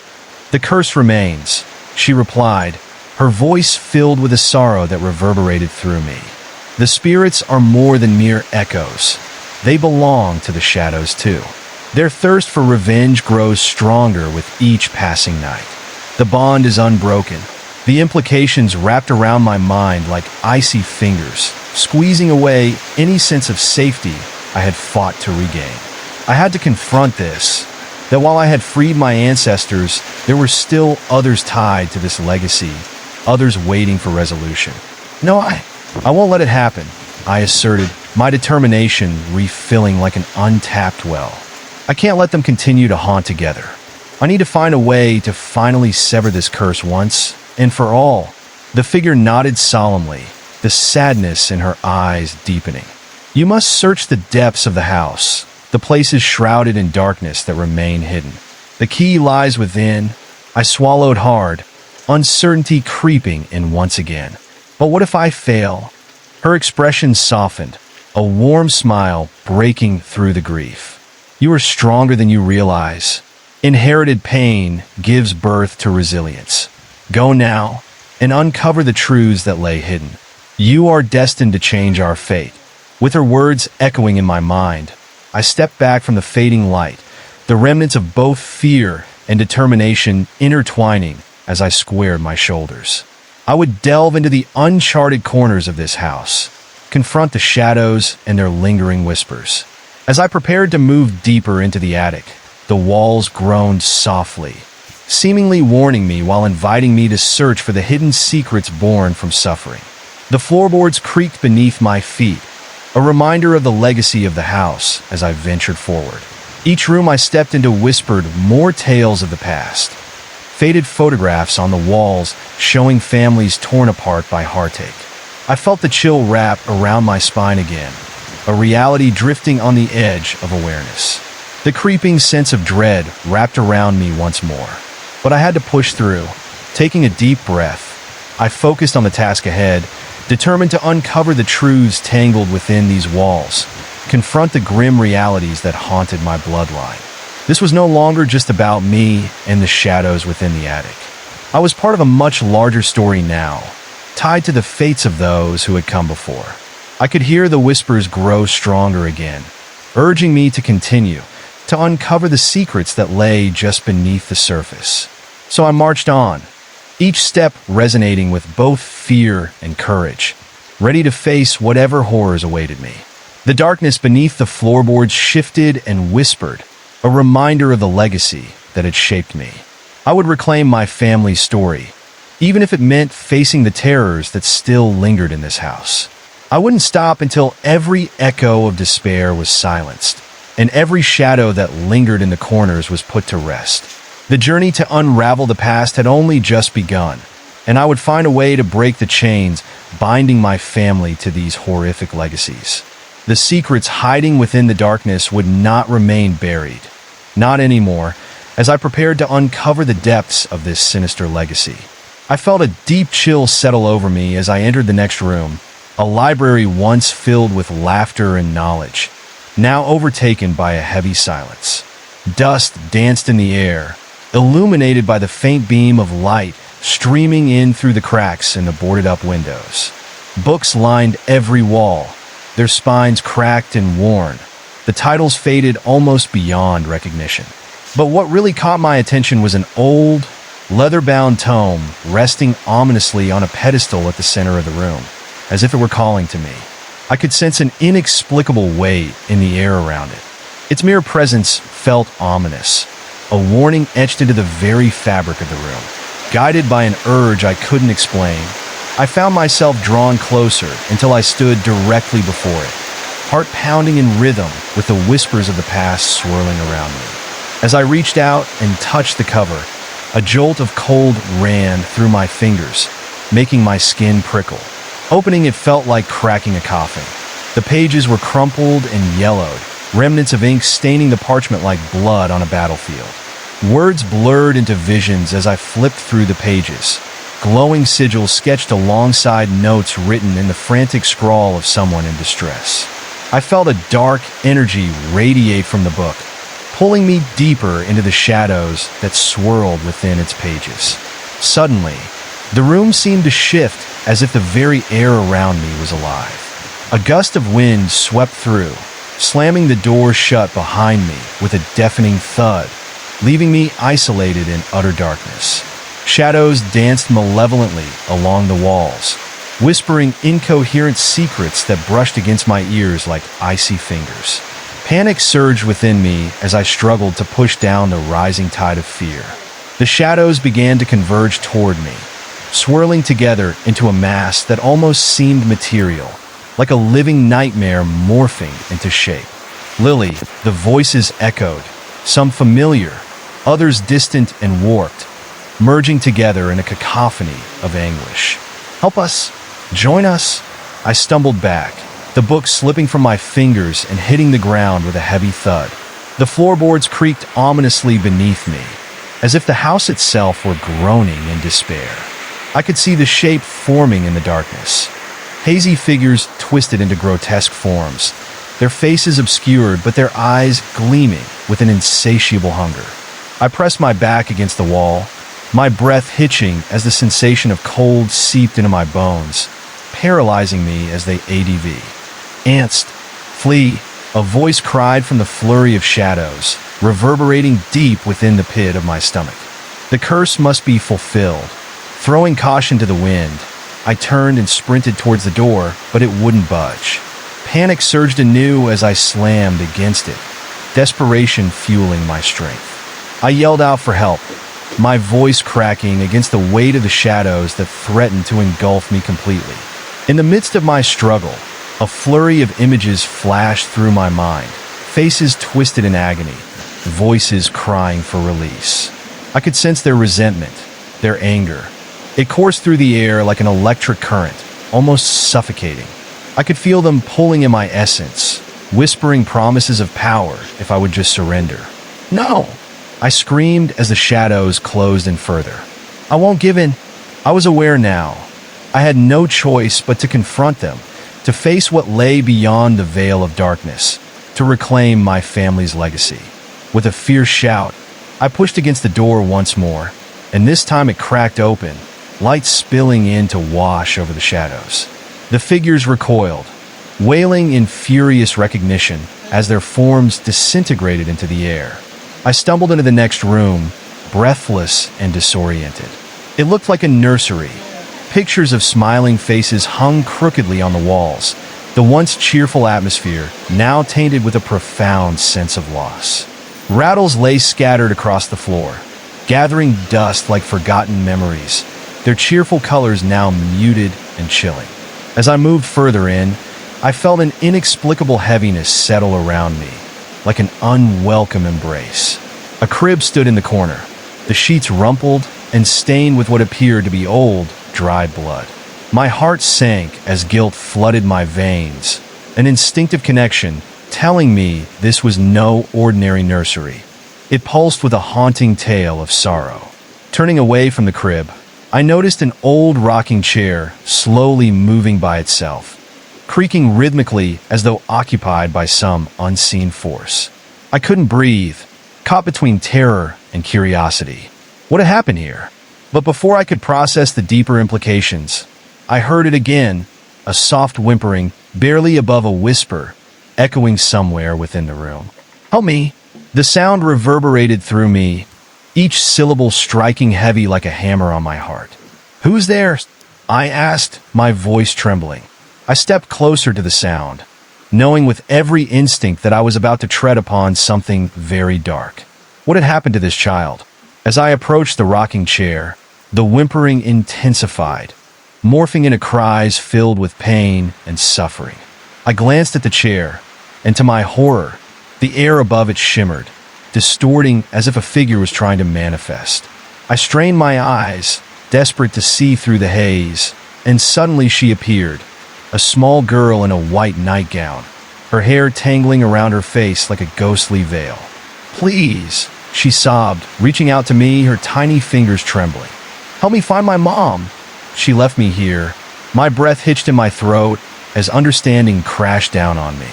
Was this child a trapped spirit, restless in this sinister place? I stepped closer, ignoring the pit of dread knotted in my stomach. "Where is she? What happened to you?" Tears glistened in her vacant eyes, and I felt a tug in my heart, a mix of empathy and fear. "They took her, and now they want me too." Her voice cracked as shadows flickered closer, whispering seductive promises of comfort unimaginable.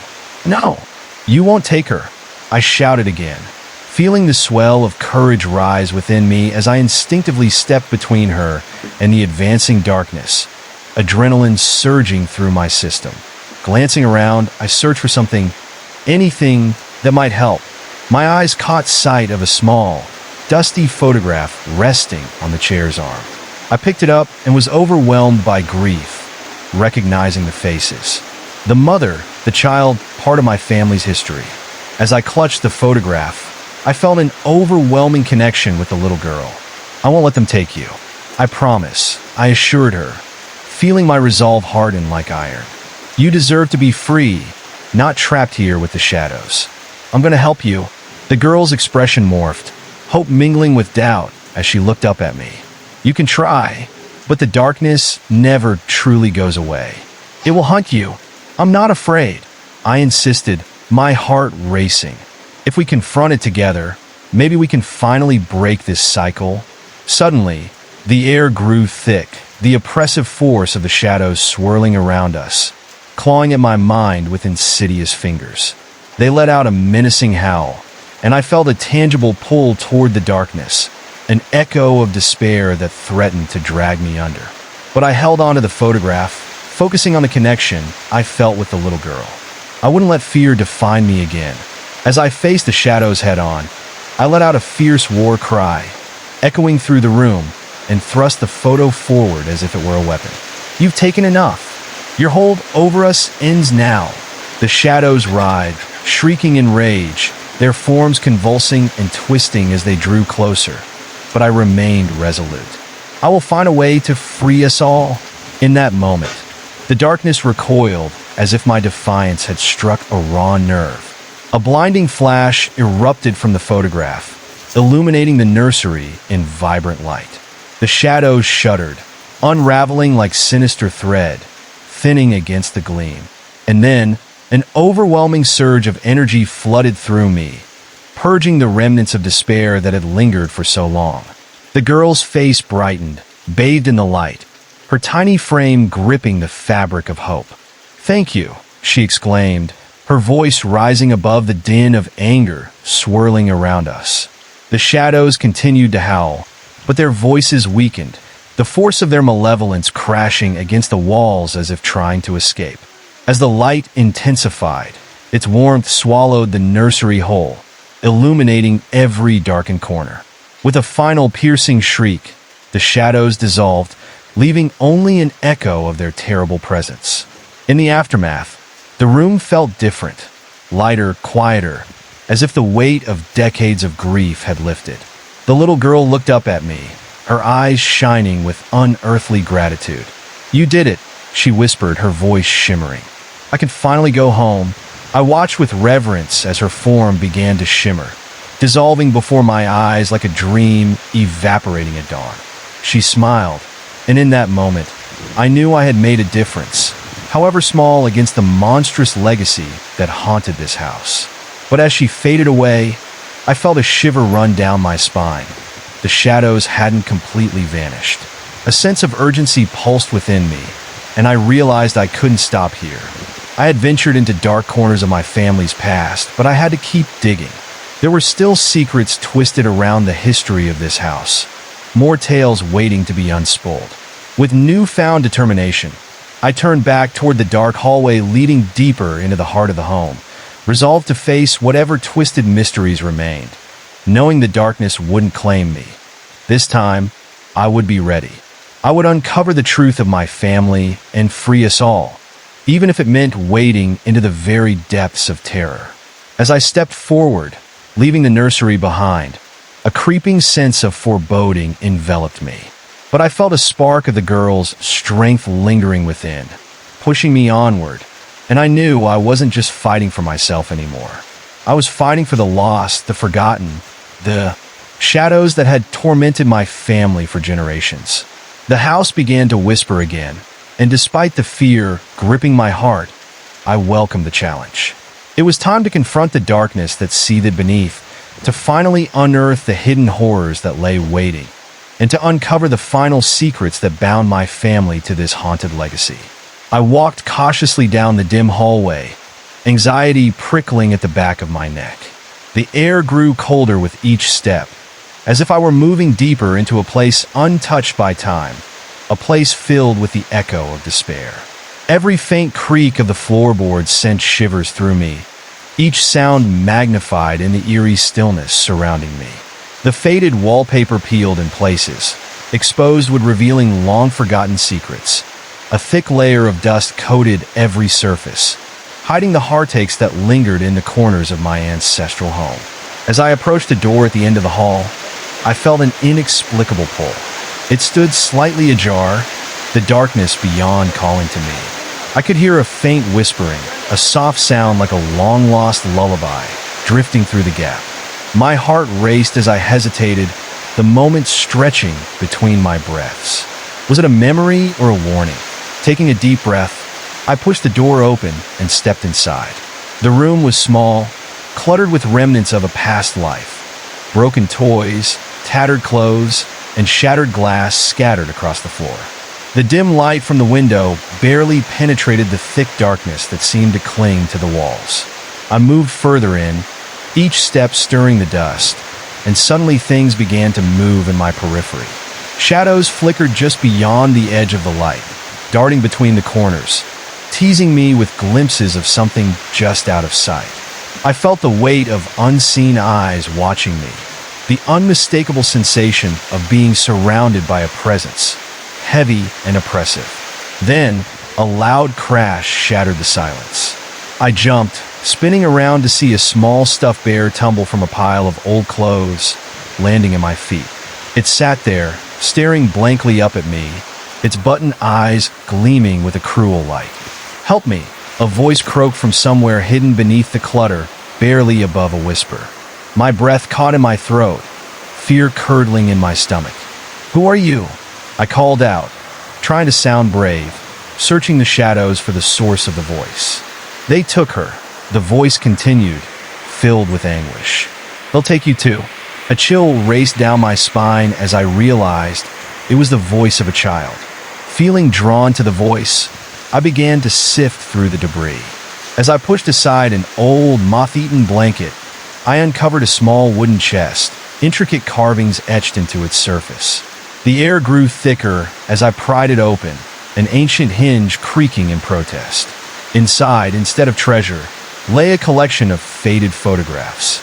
Images of children, smiling and innocent, but each face had an unsettling darkness lurking behind their eyes, shadows that danced and twisted as if they were alive. Suddenly, a gust of wind rushed through the room, extinguishing the light around me, plunging me into darkness.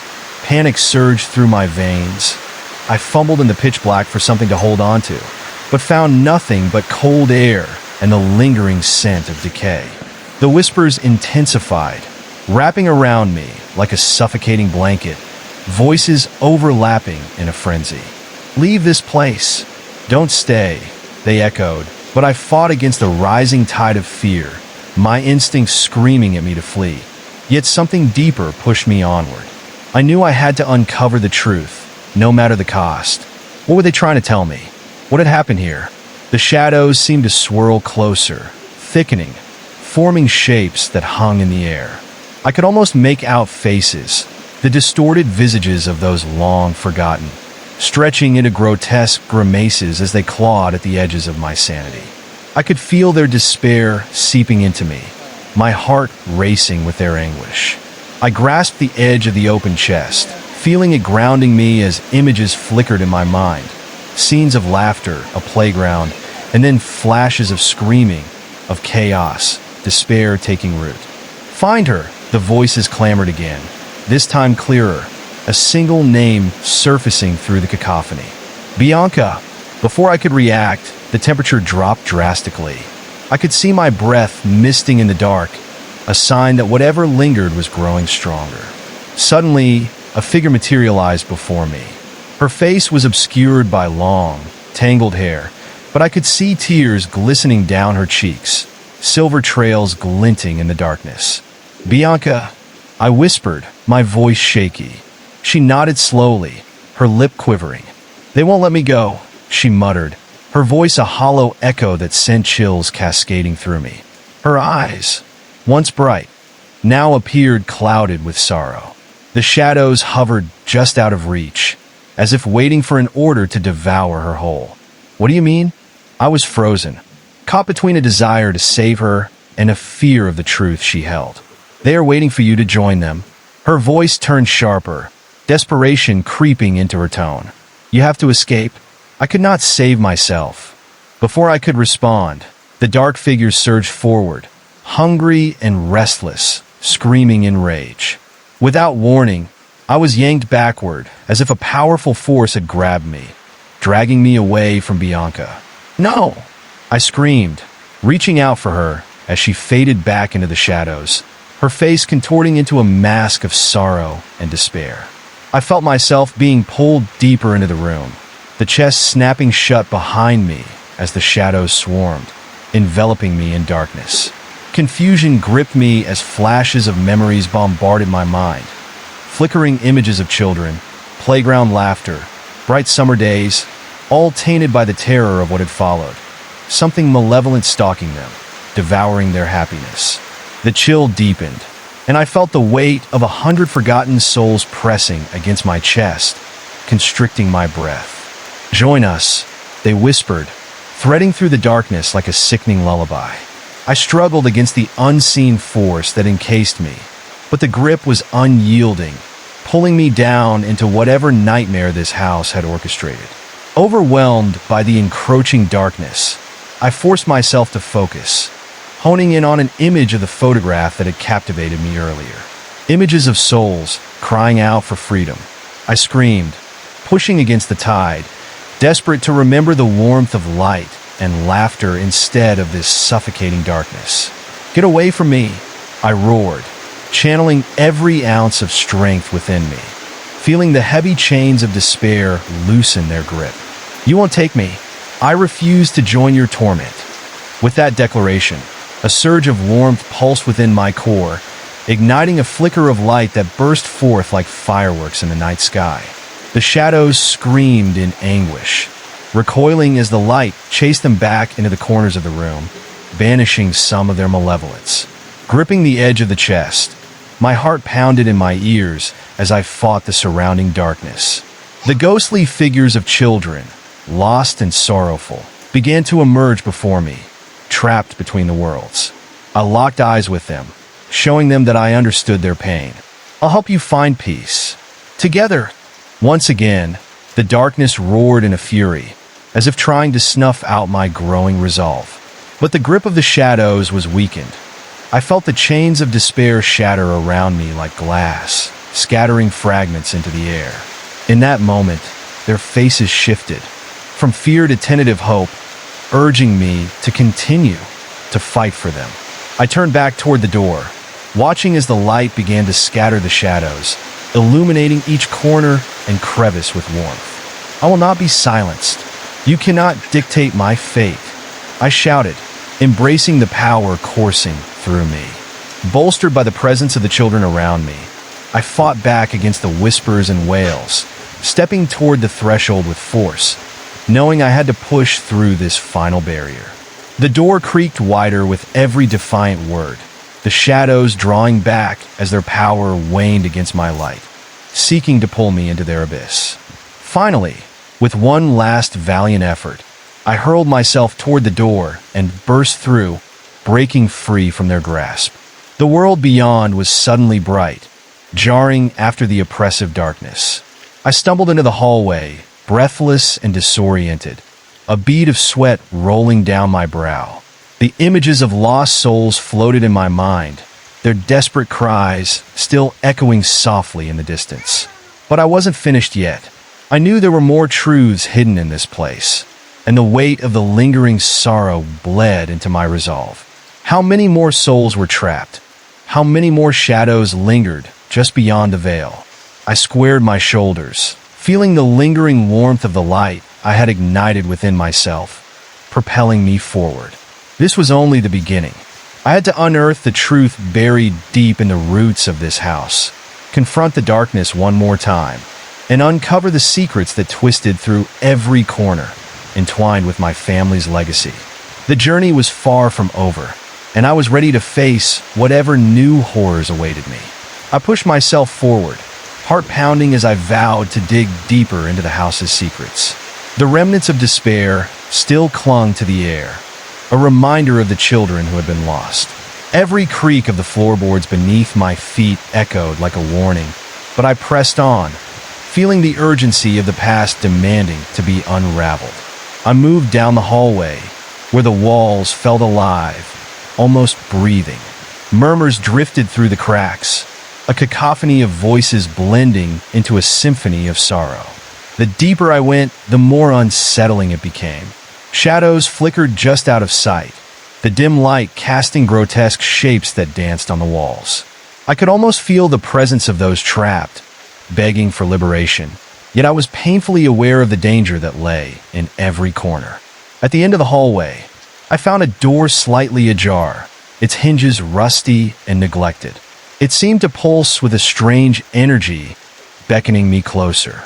I hesitated, a chill creeping up my spine. Taking a deep breath, I pushed it open, revealing a room that felt more like a tomb than a part of the house.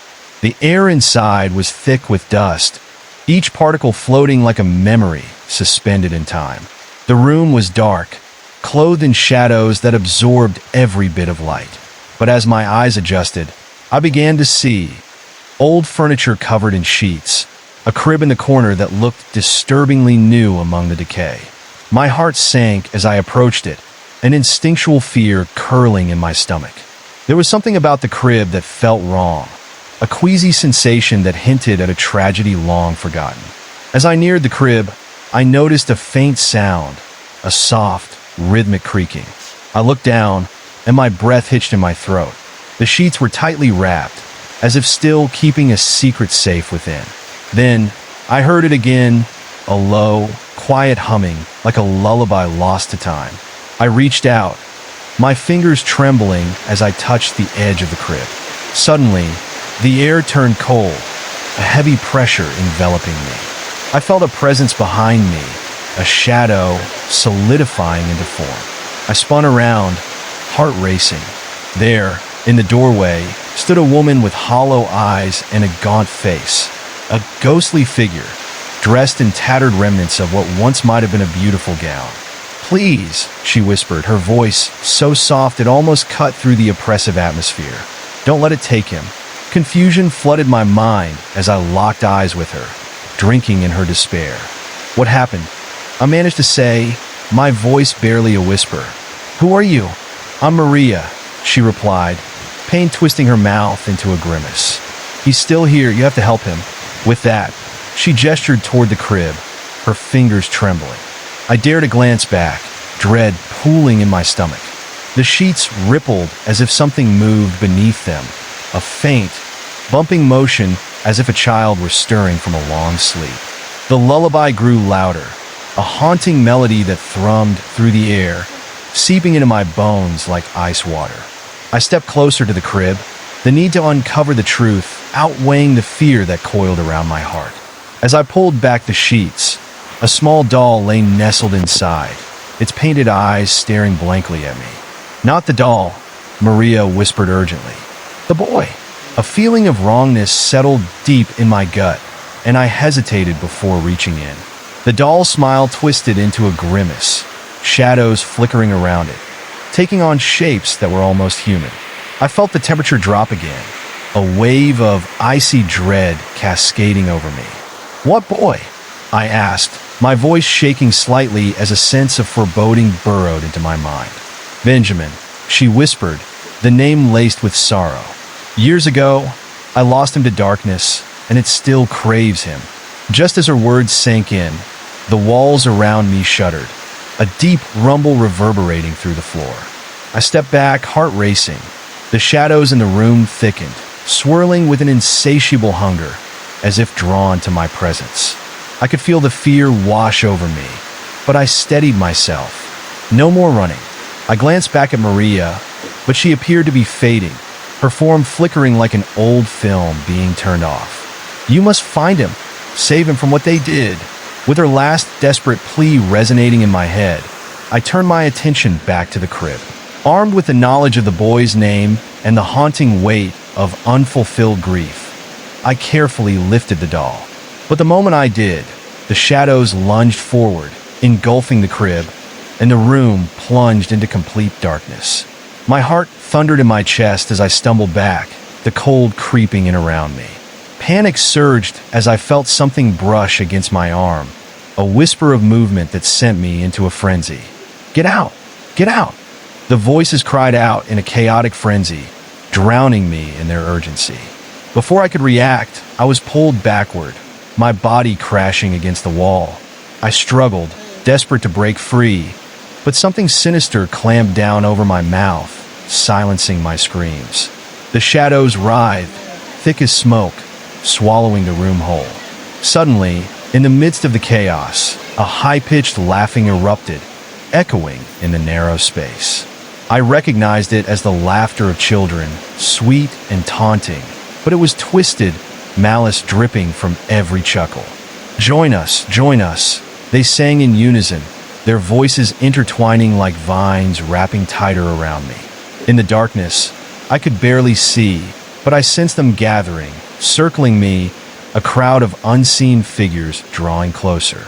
They were hungry, desperate to ensnare me in their eternal torment.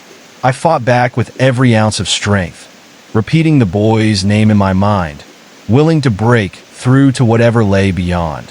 "Benjamin's," but the laughter grew louder, drowning out my thoughts, warping into cries of anguish and despair. I fought against the invisible binds that gripped me, desperately clawing at the walls for release. "Stop!" I screamed, but my voice was muffled, lost in the roaring tempest of shadows. It felt as if the darkness itself would swallow me whole. With an overwhelming surge of determination, I closed my eyes and summoned the light I had found before. Focusing on the warmth within, I pushed outward, willing the shadows to recede. "I will not be a part of this." The shadows recoiled as if burned, shrieking in outrage as I bore down on the darkness with fierce resolve. The temperature in the room shifted, and a brilliant flash erupted from me, luminescence cutting through the malevolent blackness. I felt the laughter fade, lingering only as a distant echo, and then silenced altogether. As the light illuminated the room, the shadows retreated, shrinking into darkened corners. The crib emerged from the chaos, its presence now calm, providing a sanctuary against the storm. Maria stood there, watching with wide, grief-stricken eyes. "Please finish this," she pleaded, her voice a soft echo. I knew what I had to do. With the darkness pushed back, I stepped forward, determined to confront whatever had taken hold of her child. I reached into the crib again, this time bravely grasping the soft fabric beneath the doll, shifting it aside to see what remained hidden. As the final layer fell away, my heart stopped. There, lying motionless, was a small boy. His skin was pale, almost translucent, as if drained of color and life. A faint, shimmering aura surrounded him, mixing with the shadows that still lingered at the edges of the room. This was Benjamin, suspended between realms of existence. The moment I recognized him, a deep sorrow filled my chest, and I knew this was my final chance. If I wanted to save him, I had to break the curse that bound him to this tormented place. I knelt beside him, cradling his tiny face in my hands, desperately searching for a sign of life. "Benjamin," I whispered, urging him back from the brink. "I'm here. You're not alone." But even as I spoke, the fragile aura flickered, threatening to vanish. The shadows drew my attention once more, whispering temptations and threats as if warning me that my efforts were futile. I took a deep breath, recalling every moment I had felt connected to him through Maria. I refused to accept this would be the end for him, or for the other lost souls that wandered this darkened house. "Benjamin," I said louder, drawing strength from the memories of laughter and light, emphasizing the bond we shared. "Your mother is here for you. You don't have to be afraid." As my words settled in the air around us, the aura pulsed brighter, infusing the room with warmth. I could feel Benjamin's spirit pushing back against the darkness, a thin strand of hope shining through. I could see more of the shadows retreating, turbulence quelled by the child's fight for life. Yet something still loomed, a dark essence lingering, desperate to extinguish the light. I could sense it gathering strength, coiling around me like a serpent preparing to strike. "Stay with me, Benjamin," I begged. "I won't let it take you. I'm here." Suddenly, the shadows surged forward, a tidal wave of darkness aiming to consume the last of the light.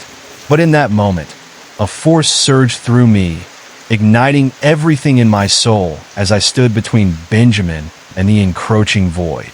My determination solidified like armor, and with a roar, I channeled every ounce of light and strength I could muster. "Begone!" I cried out to the darkness, my voice filling the room with undeniable power. The shadows shrieked, scraping against the edges of my light, but I held firm, feeling the warmth radiate from within.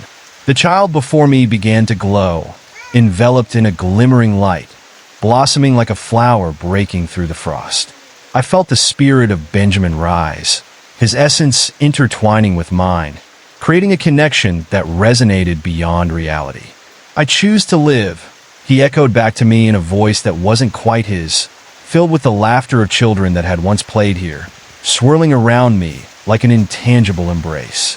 In an explosive moment of brilliance, the shadows recoiled as the light reached a peak, clashing against their dark tendrils. One final scream filled the air, and then silence. The room transformed, vast and open, the suffocating weight of darkness lifted. I collapsed to my knees, breathless and shaking, as calm washed over me. And before me stood Benjamin, once pale and ghostly, now vibrant and full of light. The weight of sorrow lifted from his small form. "Thank you." His voice was soft and clear, a gentle melody that filled me with warmth. He looked back at Maria, who had emerged from the shadows, her face bathed in a light that radiated joy and relief. The bond between mother and child flickered, as though time had weaved a tapestry of healing, knitting together broken pieces. I felt a profound sense of satisfaction surge within me, a connection I could never have anticipated. But I knew there were still lingering shadows, remnants of what had been. I stood, still weak from the confrontation, but resolute. "We're not done," I said, my voice stronger now. "There are others who need to be freed." "Others?" Maria echoed, confusion dancing in her eyes. "Other lost souls, like you and Benjamin," I explained, determination igniting once more.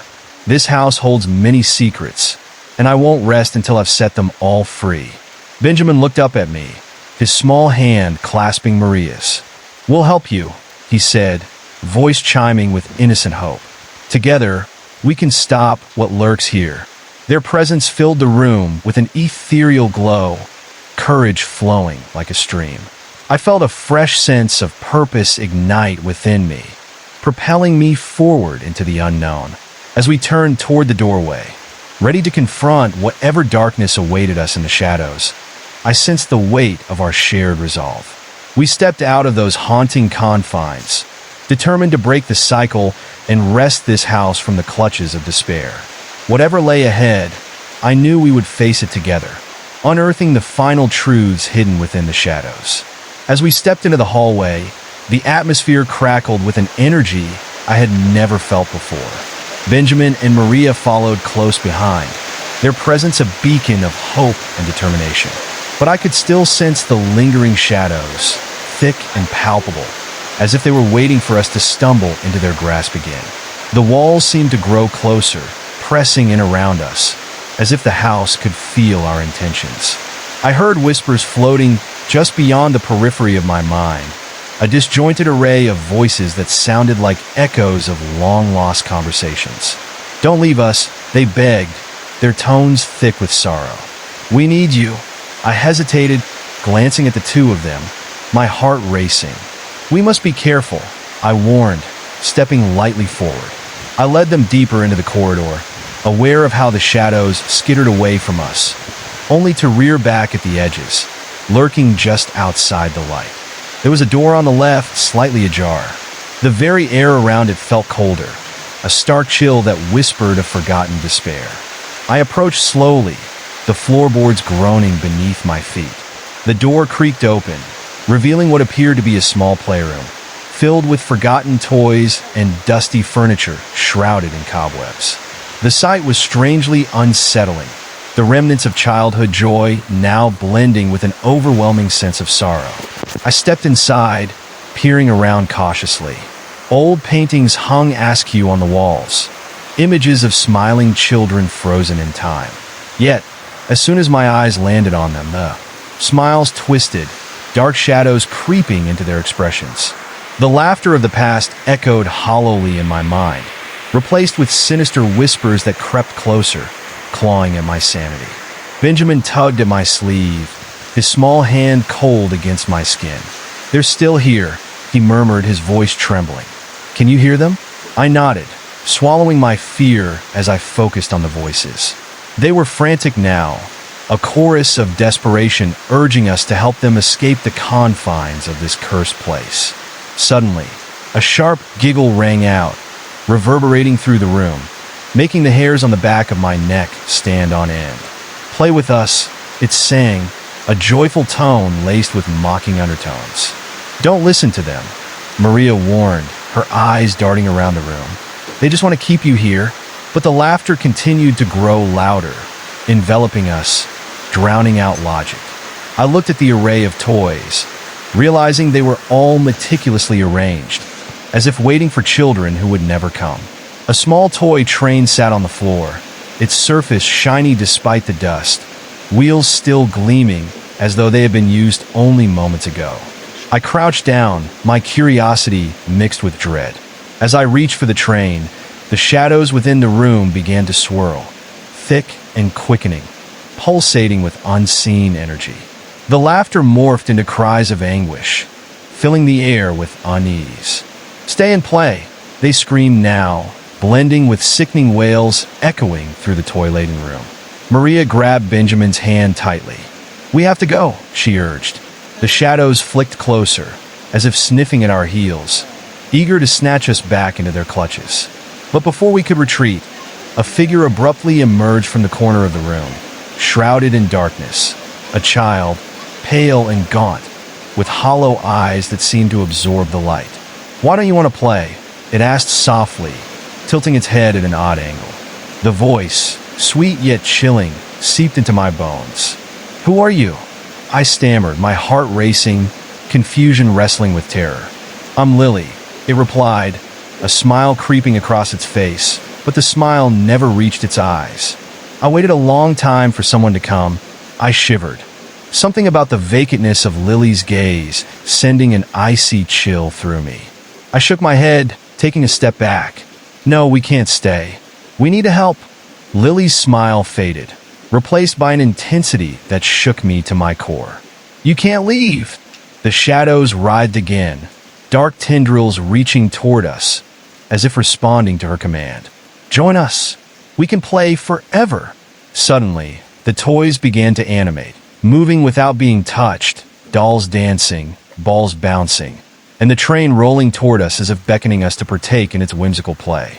I felt an irresistible pull, an urge threatening to take over my mind. I fought against it, snapping back to focus. "We're not here to play. We're here to help you," I shouted, the determination surging back through my veins. But my voice was drowned by the rising cacophony of laughter and shadows crashing against the walls. "Help? Help is for the living, and you're one of us now," the room taunted. I felt like I was slipping, pulled in every direction by the beautifully haunting chaos around me. It became harder to think, the room warping as if reality itself was fraying. Benjamin tugged me back, his small voice cutting through the madness. "Fight it. Remember the light." At his words, a flicker sparked within me, igniting the resolve I held onto so desperately. I lifted my hands, focusing all my energy, pushing against the darkness that threatened to consume me. "You don't have to be trapped here," I cried, my voice firm despite the panic swirling around us. The shadows hesitated, swirling and convulsing, but not retreating. Lily's expression shifted, eyes narrowing. "You think you can save us?" she spat, bitterness lacing her words. "We are free, in our own way. We just want to play." As the laughter intensified and shadows lunged forward, the moment stretched. I felt the weight of all those lost. How many had come before, forever trapped because they couldn't find their way back? With each breath, my heart beat louder, fueling the light within, propelling me forward. "Then let me help you find peace," I shouted, voice echoing against the walls. "You don't have to be afraid of the darkness." The room shuddered, and for a fraction of a second, the shadows thinned. The laughter quieted, confusion spreading through the air like ripples. I seized the moment, feeling the energy within me ignite brighter than before. "You deserve to be free." And just like that, despair seeped into the shadows, weakening their grip. The shadows flickered, and I caught glimpses of children between their tendrils, wailing for escape. But as I reached toward them, the laughter returned, transforming into howls of outrage. "No, you can't leave. Join us." Desperation swept through me, but still, I pressed forward, driven by the need to help those trapped within. I had to free them, to break this cycle once and for all. The childlike laughter crescendoed as the shadows began to close in. But just before they could snatch me away, I envisioned the warmth again, the vitality that had broken through the dark moments before. "You have to let go," I shouted into the void, the strength of my words igniting the walls. In that moment, I felt a surge of energy flow through me. Light exploded from within, a blinding radiance washing over everything, banishing the shadows. I pressed my hands forward, releasing the power that surged through my core, feeling it ripple outward, breaking through the chains of despair that held the trapped children. A scream erupted from the depths, the shadows struggling against the light. And oh, they shrieked, but it was too late. With one final crack of pure energy, everything erupted into a cacophony of light and sound, transforming the once foreboding playroom into a space filled with warmth and color. The dark figures began to dissolve, their eyes wide with panic as they faded away. I felt the weight of countless souls breaking free, a wave of relief filling the air as I embraced the light around me. When the whirlwind of energy subsided, the room fell silent. I opened my eyes, breathless, looking around to see the playroom illuminated, the darkness dispelled. Toy trains stood still, dolls returned to their places, and the paintings on the walls had shifted back to the smiles they once held. Benjamin and Maria stood beside me, both looking around in amazement. Did we do it?" Maria whispered, tears shimmering in her eyes. I nodded, feeling drained yet triumphant. "We did." Just then, a soft glow flickered from the corner of the room, and I turned to see a beautiful, ethereal figure materializing, a shimmering light enveloping her. It was Lily, But she was no longer the hollow-eyed child that had haunted us. She glowed with vibrancy, freedom emanating from her spirit. "Thank you," she said, her voice a gentle breeze. "Thank you for setting us free." As she began to fade, her form radiated warmth that filled my heart with peace. "You are not alone. Remember that the light always drives away the darkness." And then she was gone, leaving behind a trail of light, radiating hope.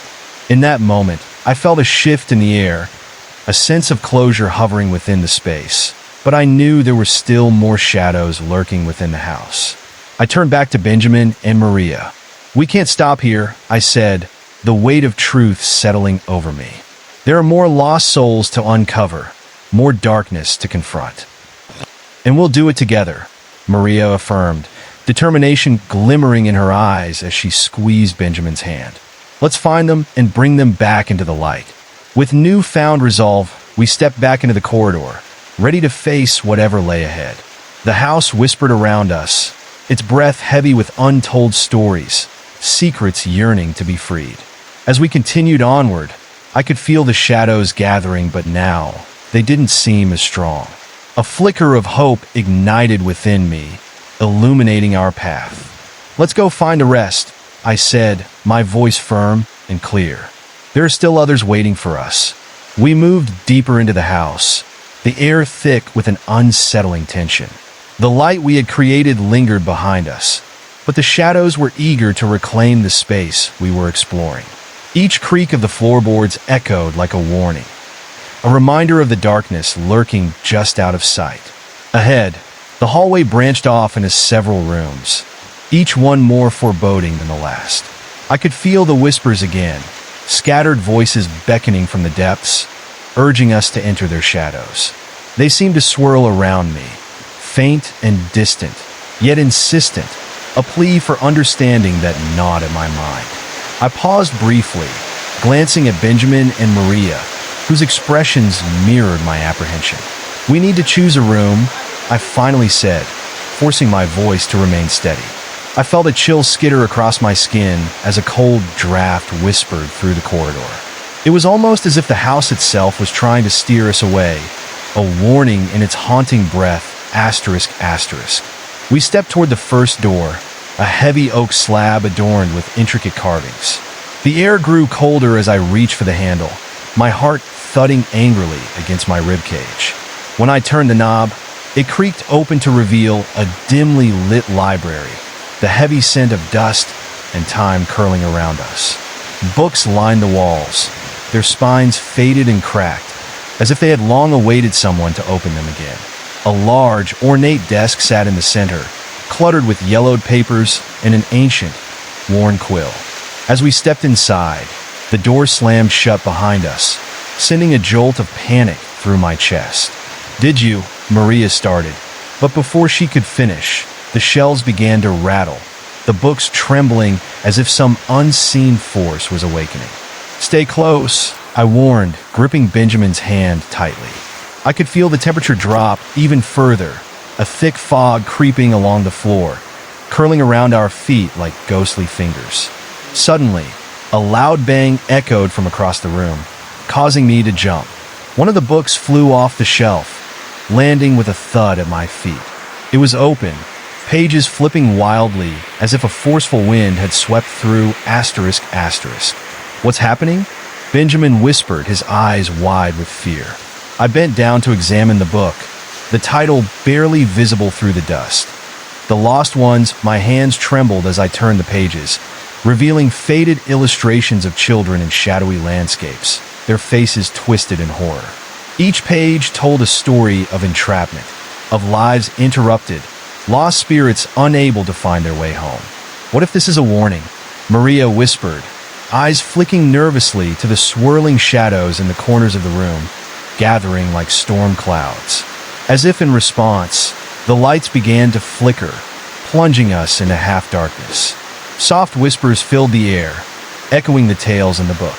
"We need you," they begged, overlapping in eerie harmony. Help us, please." Panic trickled in, climbing up my spine. "We have to get out of here," I breathed, but a sudden chill wrapped around my throat, a tightening sensation that felt like fingers closing in on me.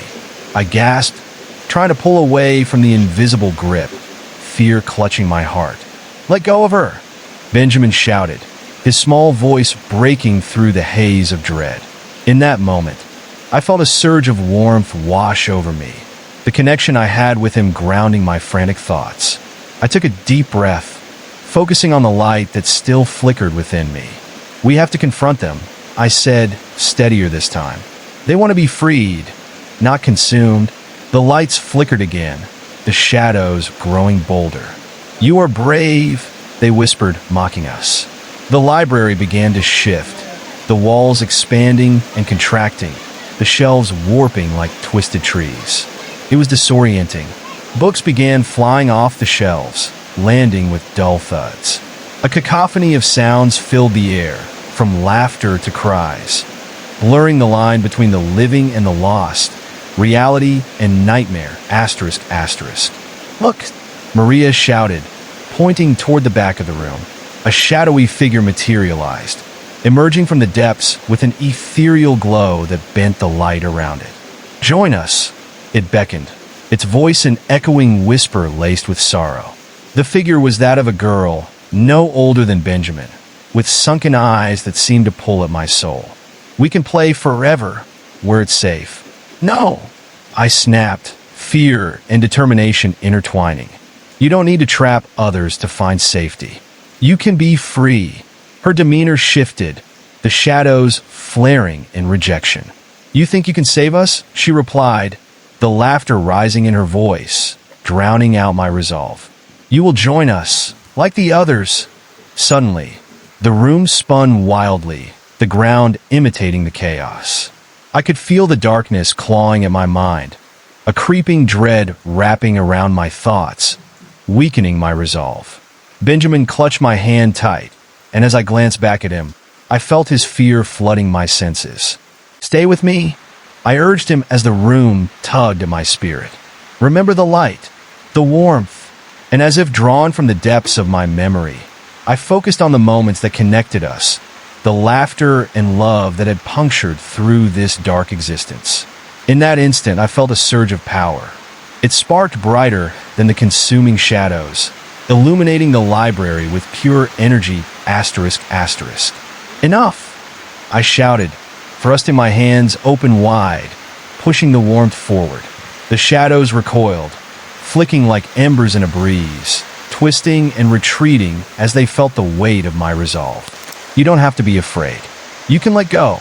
The girl's face twisted with rage as she surged toward me, but the light pushed her back. "You don't know what you're doing," she cried.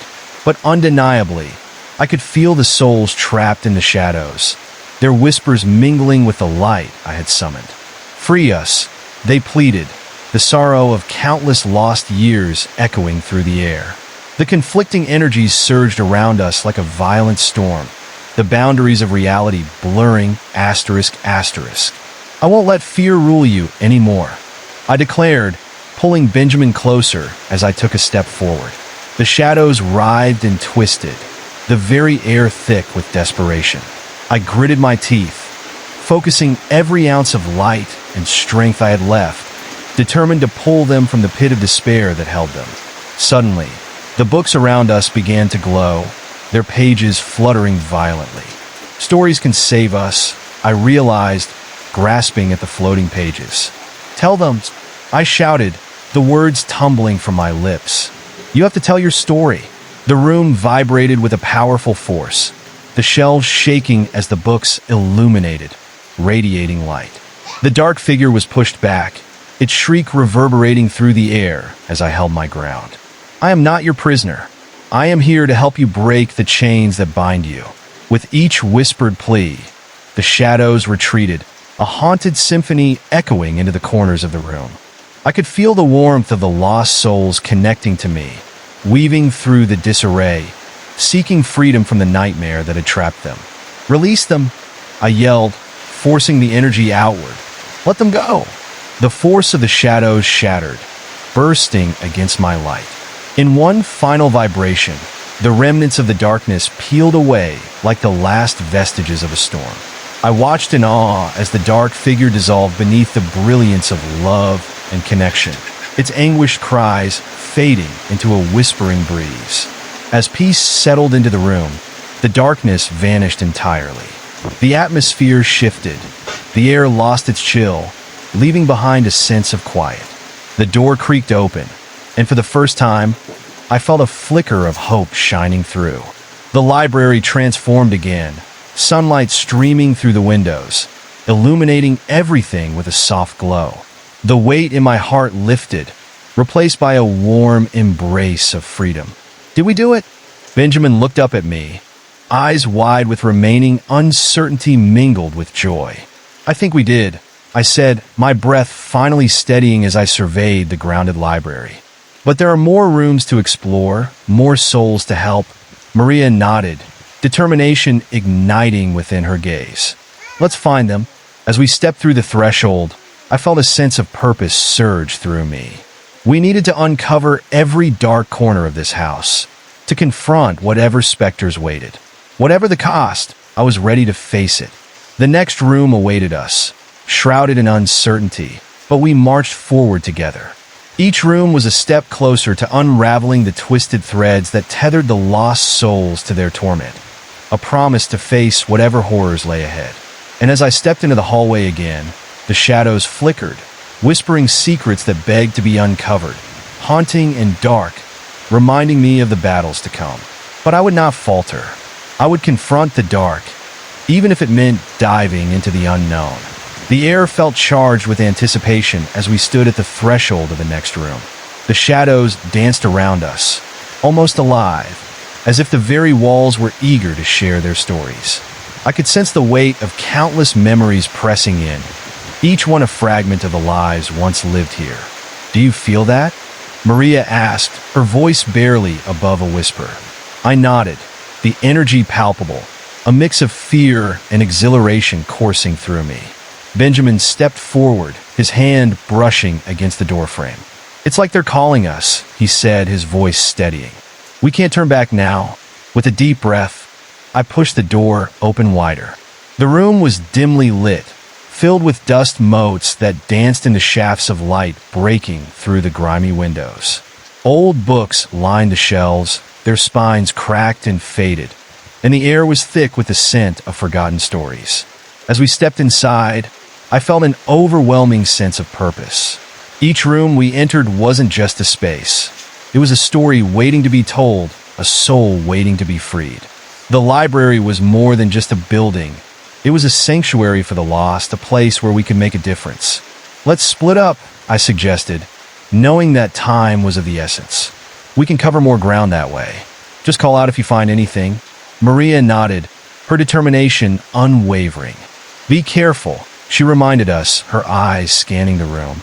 We dispersed, each of us drawn to different corners of the room, the promise of discovery urging us on.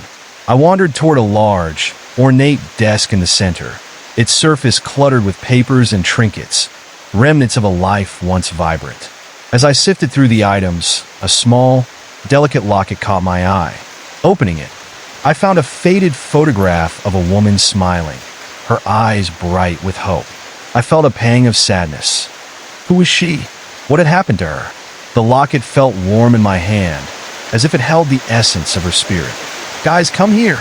I called out, urgency in my voice. Benjamin and Maria rushed over, curiosity etched on their faces. What did you find? Benjamin asked, peering at the locket. This belonged to someone, I said, holding it up. I think it might be a clue. As I spoke, the shadows in the room seemed to shift, swirling around us, drawing closer. A chill ran down my spine, but I stood firm. We were here to help, to uncover the truth. Let's find out who she was, Maria urged, her eyes shining with resolve. We can't leave her behind. With renewed determination, we began to search the room more thoroughly. Each item we uncovered a step toward understanding the lives that had been lost within these walls. The library was alive with stories, and we were ready to listen. As we delved deeper, the shadows whispered louder, their secrets begging to be unearthed. Whatever lay ahead, we would face it together. We were not just explorers. We were the harbingers of hope, ready to confront the darkness and bring light to the forgotten. As we continued to search through the room, the air thickened with an oppressive silence that made my skin crawl. Dusty rays of light fell on the shelves, illuminating forgotten volumes that seemed to shiver in the absence of a breeze. I could feel an unseen presence lurking in the corners, breathing heavily, waiting. Each creak of the wooden floor made my heart race faster, echoing in the stillness. I turned to Benjamin, who was scanning the room as if trying to pierce through the layers of darkness. "Do you hear that?" I asked, my voice barely a whisper. He paused, his brows furrowing in concentration, then slowly nodded. It was a soft sound, like a distant sob, a haunting lament that made my stomach twist. I felt an icy grip around my heart as I approached the far wall, where a faded tapestry hung, depicting a family long gone. The colors were muted, the faces obscured by time, but a striking woman stood out, her gaze intense and sorrowful. It was as if she watched us, her eyes pleading for help. "Look at the tapestry," I said, my voice trembling. "I think this is her." Maria joined me, studying the woman's face. "She seems trapped," she murmured, and I could feel a shiver race down my spine as the tapestry fluttered slightly, despite there being no wind. Suddenly, the sobbing grew louder, echoing in my mind, spiraling into an unsettling crescendo. I felt compelled to touch the tapestry. As my fingers brushed the fabric, a surge of energy coursed through me, and a vision flashed in my mind. A dark room filled with shadows, a child crying, and the woman desperately reaching out, her hands slipping away from something ominous lurking below. I staggered back, gasping, and curled my fingers into a fist. "We need to find out what happened to her," I said, my breath labored. "We're not alone in here," Benjamin said quietly, his eyes darting around the room. I could see he was unnerved. A heavy darkness pressed against us, as if it didn't want us to uncover its secrets. Pushing past the fear, I scanned the shelves, searching for anything that would provide clarity. That was when I noticed an old journal peeking out from behind a stack of books. I pulled it free, the pages yellowed and brittle, the leather cover cracked. As I opened it, a chill swept through the room, the temperature dropping so drastically that I could see my breath fogging in the air. The words on the pages danced before my eyes, blurred and chaotic. I could barely make sense of them, but the name kept repeating, Lydia. Lydia, I whispered, testing the name on my tongue. It felt significant. The further I read, the more I realized it was a diary. Of despair. Frantic entries filled with fears of something dark creeping into their lives. The haunting presence that took the child away, and the woman's harrowed pleas for help that echoed off the pages. Then I felt it, like a whisper against my ear, "Help me." The word sent a shiver cascading down my spine. I looked at Benjamin and Maria, their faces pale, reflecting my own horror. "Did you hear that?" I gasped, heart pounding in my chest. "It's coming from the hallway," Maria pointed, her expression filled with dread. I clenched the journal tightly, and despite the rising fear, I felt an inexplicable pull toward the source of the voice. We moved cautiously toward the dark corridor, a sense of purpose igniting my steps. Shadows loomed along the walls, elongating into grotesque shapes that seemed to reach for us, clawing at the edges of my sanity. Each step felt like a descent into an abyss, the floor groaning under our weight, the walls whispering secrets I wasn't sure I wanted to hear. Then suddenly, the sobbing turned to wails, a shriek that cut through the silence like a knife, piercing my very soul. I froze, a wave of dread crashing over me. The sound was raw, filled with anguish, and it felt so close, as if it wrapped around me like a vine. "Do you see that?" Benjamin shouted, pointing into the gloom. I squinted into the darkness of the hallway, my heart racing. A figure flickered at the end, barely visible. A silhouette of a woman, her outline distorted, long hair flowing like wisps of smoke. She seemed to sway helplessly, caught between our world and another. "Lydia!"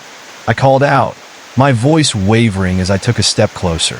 The figure turned slowly, and for a brief moment, Her face, illuminated in a flash of light, revealed deep, sorrowful eyes that pierced right through me. A cold breeze swept past, snuffing the warmth of the sunlight, plunging the corridor back into an unsettling darkness.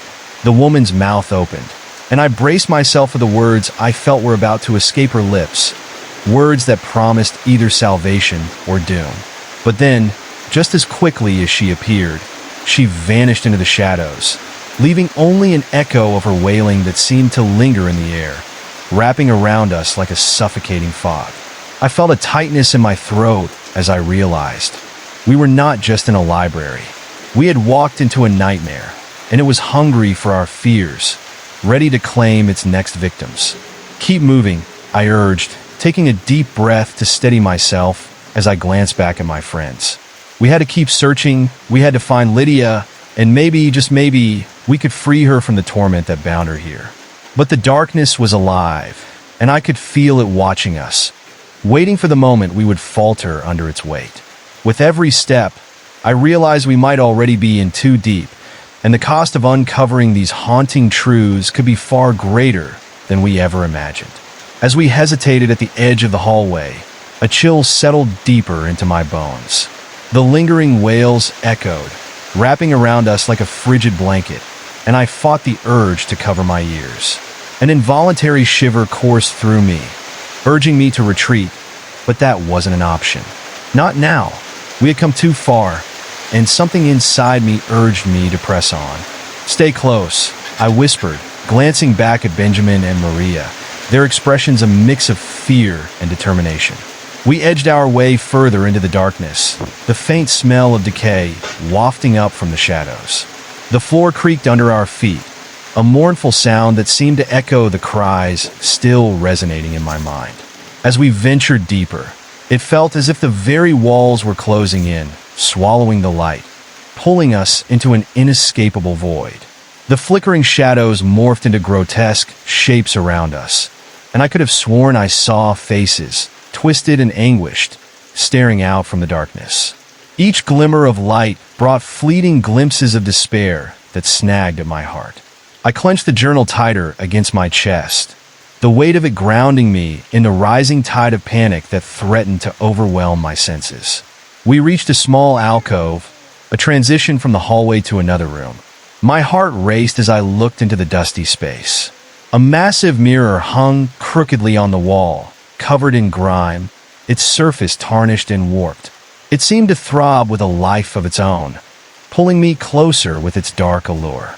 As I stepped toward it, the air grew colder still, a biting wind swirling around us, carrying with it faint whispers that danced just beyond comprehension. "What do you think is in there?"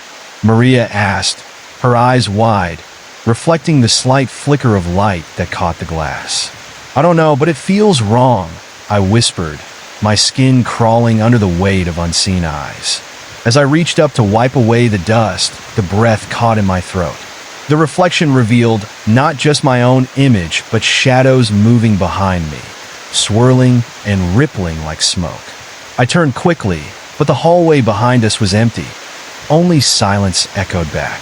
My heart thudded loudly against my ribcage, fear gripping my throat. "Did you see that?" I stammered, glancing back at my friends. Their faces were pale, disbelief written across their features. "See what?" Benjamin asked, voice shaking slightly.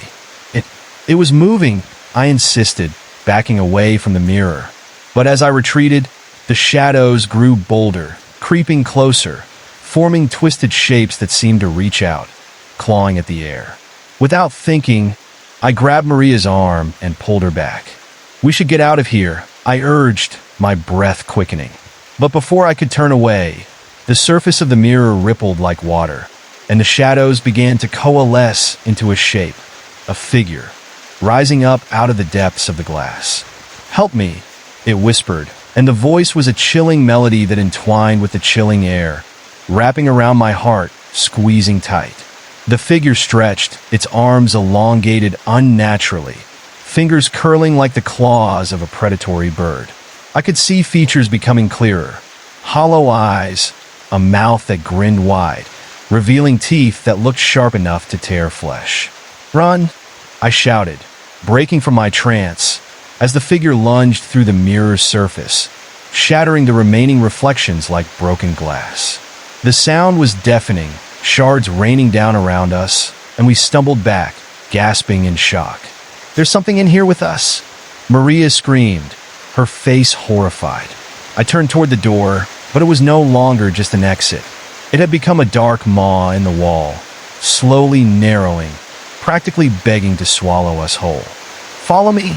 I yelled, urgency igniting my legs as I darted toward the other side of the alcove. We rushed along the corridor, the wailing now a twisted cacophony rising up, mingling with whispers that felt like cold fingers brushing against my skin. I glanced back and saw the figure now fully free, its features shifting and contorting, a grotesque mockery of the woman in the tapestry, ethereal yet hauntingly real. "Don't look back," I commanded, but it was too late. Benjamin fell behind, stumbling as his foot caught a piece of shattered mirror. He let out a cry, and all at once, the air shifted. The temperature dropped sharply as if we had entered an ice chamber, and the wail from the figure pierced through me, echoing through the very walls of the library. "Benjamin!" I shouted, my voice desperate, but the darkness seemed to wrap around him, pulling him back, tugging him away from us. The figure's haunting laughter filled the air, chilling my blood as I reached back for him, but he slipped from my grasp and time slowed. "No! No! Come on!" I screamed, heart racing, adrenaline surging as I lunged forward. Maria grabbed my arm, pulling me back just as the shadow lunged toward us. The dark entity seemed to coil, shifting and twisting, intent on snatching us both into its suffocating embrace. I barely had a moment to breathe before we were enveloped in darkness.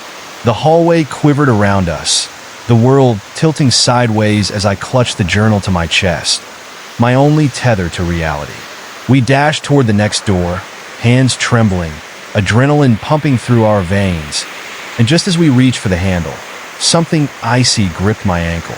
I froze, looking down as the shadowy tendril snaked up my leg, squeezing tightly, dragging me back toward the abyss that now yawned behind me. My breath quickened, panic rising, and I could already feel the cold creeping into my bones, a chilling promise of despair that threatened to consume me. "Help! I can't!" I gasped, feeling the chill settle deeper into my skin.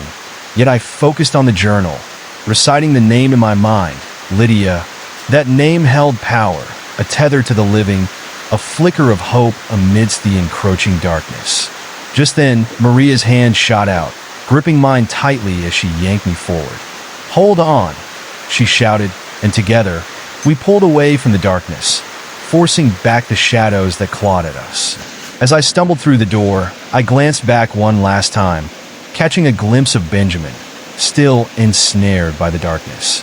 The figure loomed over him, its face twisted into a grin, hunger evident in its hollow eyes. The door slammed shut behind us, sealing the darkness away. But deep inside, I knew we were not done. The whispers followed, the chilling presence lurking just beyond the surface. We had ventured deeper into the library's heart, but the worst was yet to come. The tales of the lost souls weren't finished, and I could feel their stories pressing against me, urging me to uncover the truth, even if it meant facing that darkness head-on. This wasn't just about Lydia anymore. It was a battle against something far more sinister, something that would stop at nothing to prevent us from uncovering the secrets buried within these walls. And as the shadows pulsed eagerly outside, I steeled myself for whatever was to come next. My heart was racing as I leaned against the door, breathless from the escape. The air was thick with the scent of mold and dust, a stark reminder of the darkness just behind us. Maria's grip on my arm was unyielding, her eyes wide with terror. "What do we do now?" she asked, her voice barely above a whisper. I could see a mix of fear and determination in her expression, and I knew we had to keep pushing forward. Behind that door, Benjamin was still trapped within the grasp of that malevolent force. We didn't have much time. "We need to find a way to help him," I said, forcing the words out. I could feel the weight of the situation pressing down on me like a suffocating shroud.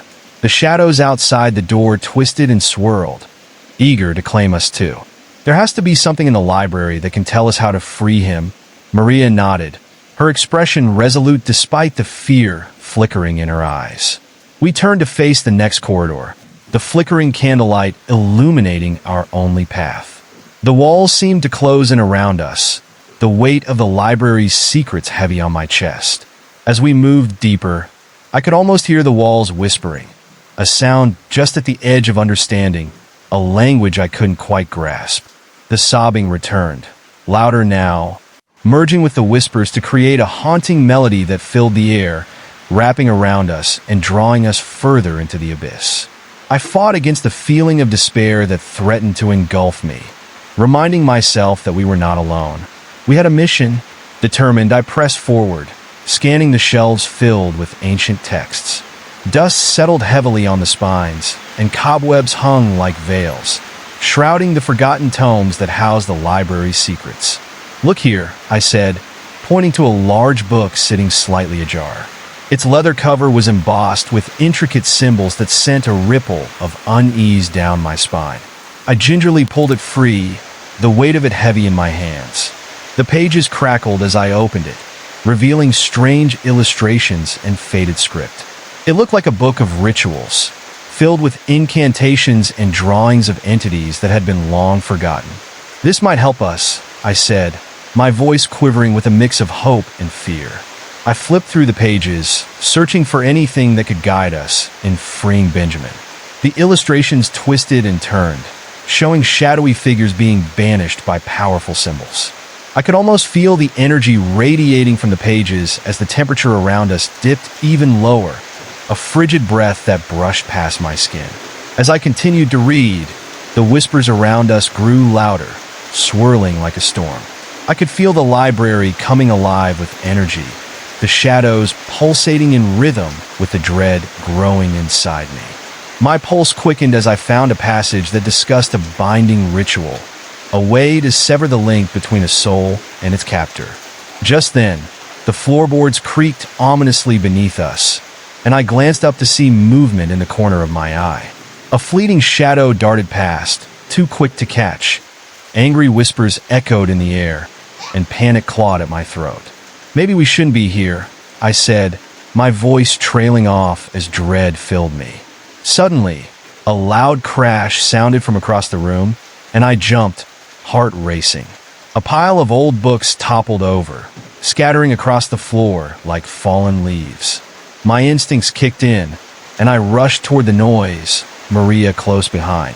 As we approached, I noticed a shadowy figure lurking just beyond the stacks, partially hidden from our view. A flicker of movement caught my breath in my throat, and for a moment, I thought I saw the outline of a child, tiny and fragile, peering out at us from the darkness. "Did you see that?"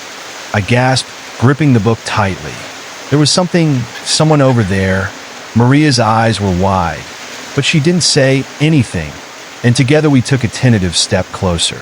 The whispers grew more insistent, swirling up from the shadows, almost pulling me toward the figure. I felt a deep sense of dread, and yet an overwhelming urge to comfort whatever was hiding in the shadows tugged at my heart. The child's expression was haunting, a mix of fear and longing that I couldn't quite place. "Help me," it echoed, a faint plea that hung in the air like a sickly sweet perfume, luring me deeper into the darkness. I swallowed hard, instinct telling me to turn back, yet curiosity charged through me. "Don't move," I said shakily, though I was the one who was unable to tear my gaze away from that dark corner. Suddenly, the child's form flickered, morphing into that very figure we had seen in the mirror, Lydia.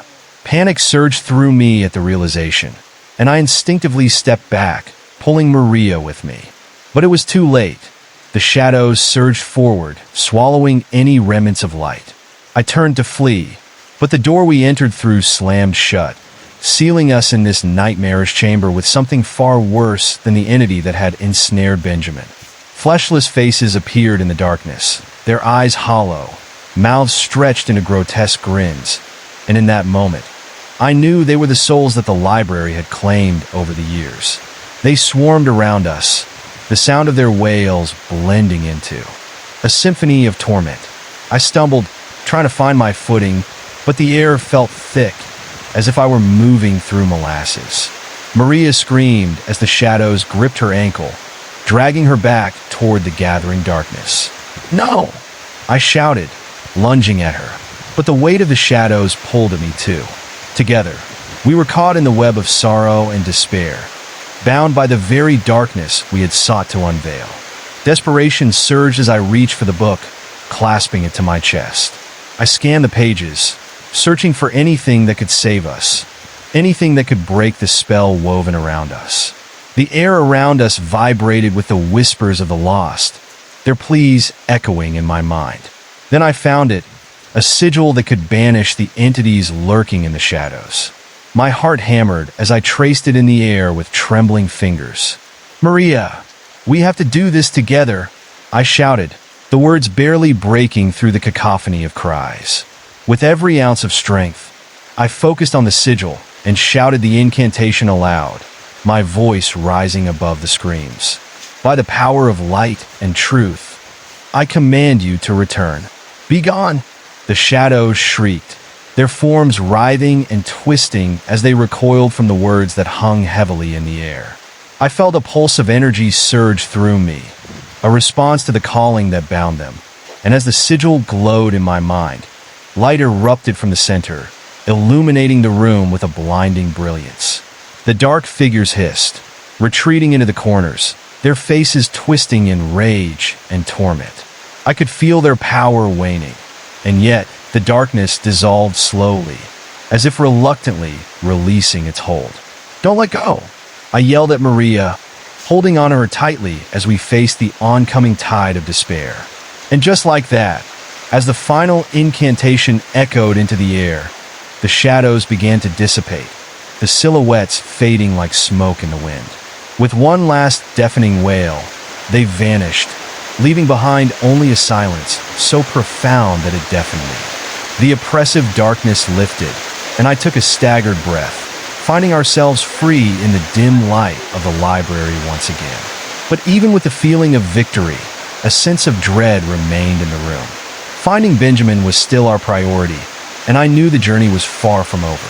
Whatever we had seen, whatever we had experienced, there were unanswered questions that lingered in the gloom, and I could still feel the echoes of whispers surrounding us, daring us to uncover more of the library's dreadful history.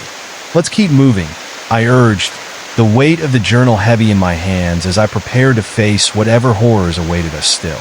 We could not give up, not now. Time was running out, and we had to uncover the truth before it was too late.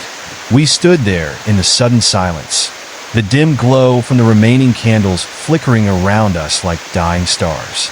The library felt different now, a heavy aura lingering in the air, thick with the remnants of the shadows we had banished.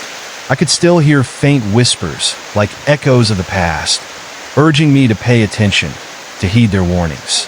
As I looked at Maria, I could sense her uncertainty. Her eyes weren't just filled with fear.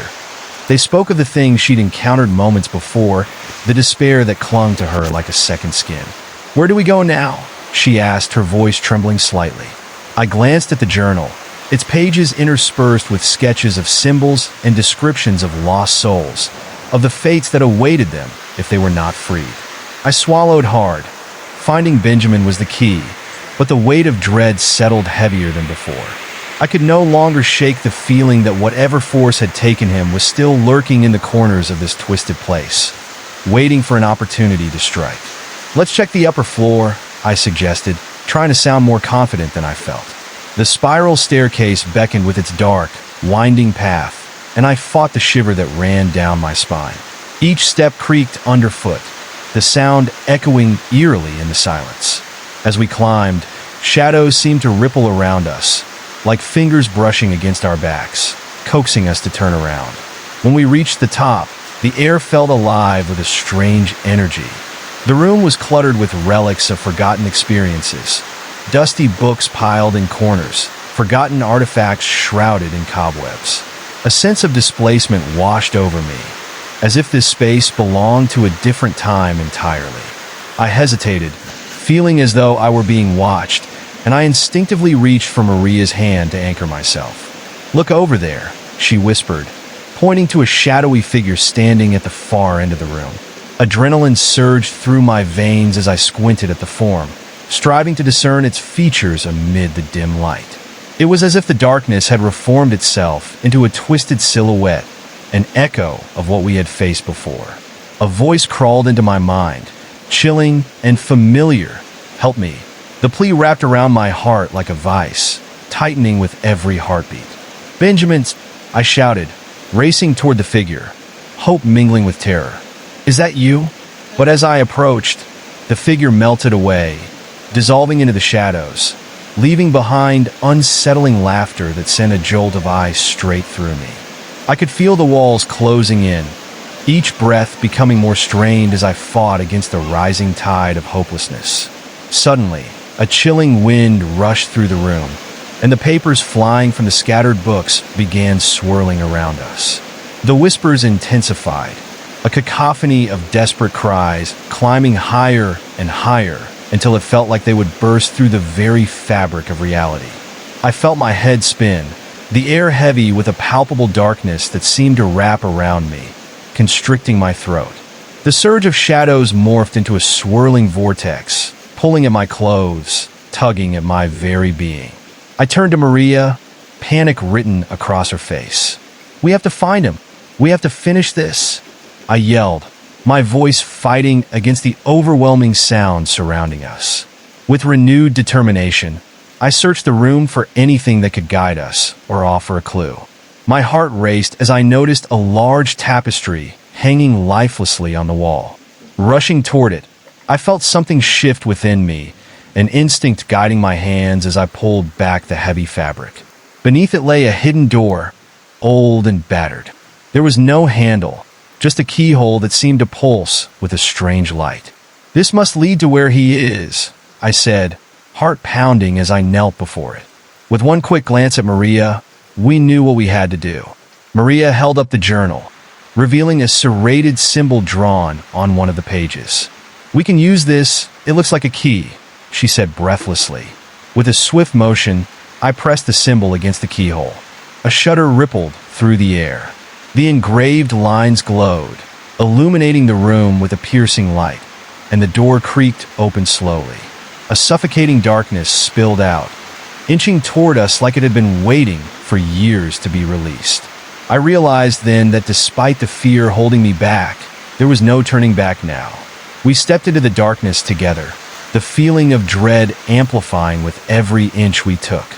The air became colder, and I could almost hear the whispers of the souls trapped within these walls beckoning me deeper into the abyss. I held my breath, forcing myself forward into the suffocating unknown, feeling as though I were being drawn into a mouth of endless despair. The room we entered was vast and dim, littered with remnants of tragedies past. Flickering lights cast eerie shadows against the stone walls, illuminated just enough to reveal old furniture covered in sheets. In the center of the room lay a great circular altar, etched with symbols similar to those in the journal. In the midst of that altar, a shrouded figure knelt, and I knew instantly it was Benjamin. "Help me," he rasped, lifeless eyes glazed with pain and resignation. I felt my heart break as I approached, sensing the weight of the dark entity floating above him. It thrummed with a sinister energy, radiating a malice that churned in my stomach. "Stay back," shouted a voice as the shadows twisted violently, gathering around me. I pulled Maria closer, unwilling to let her become another victim.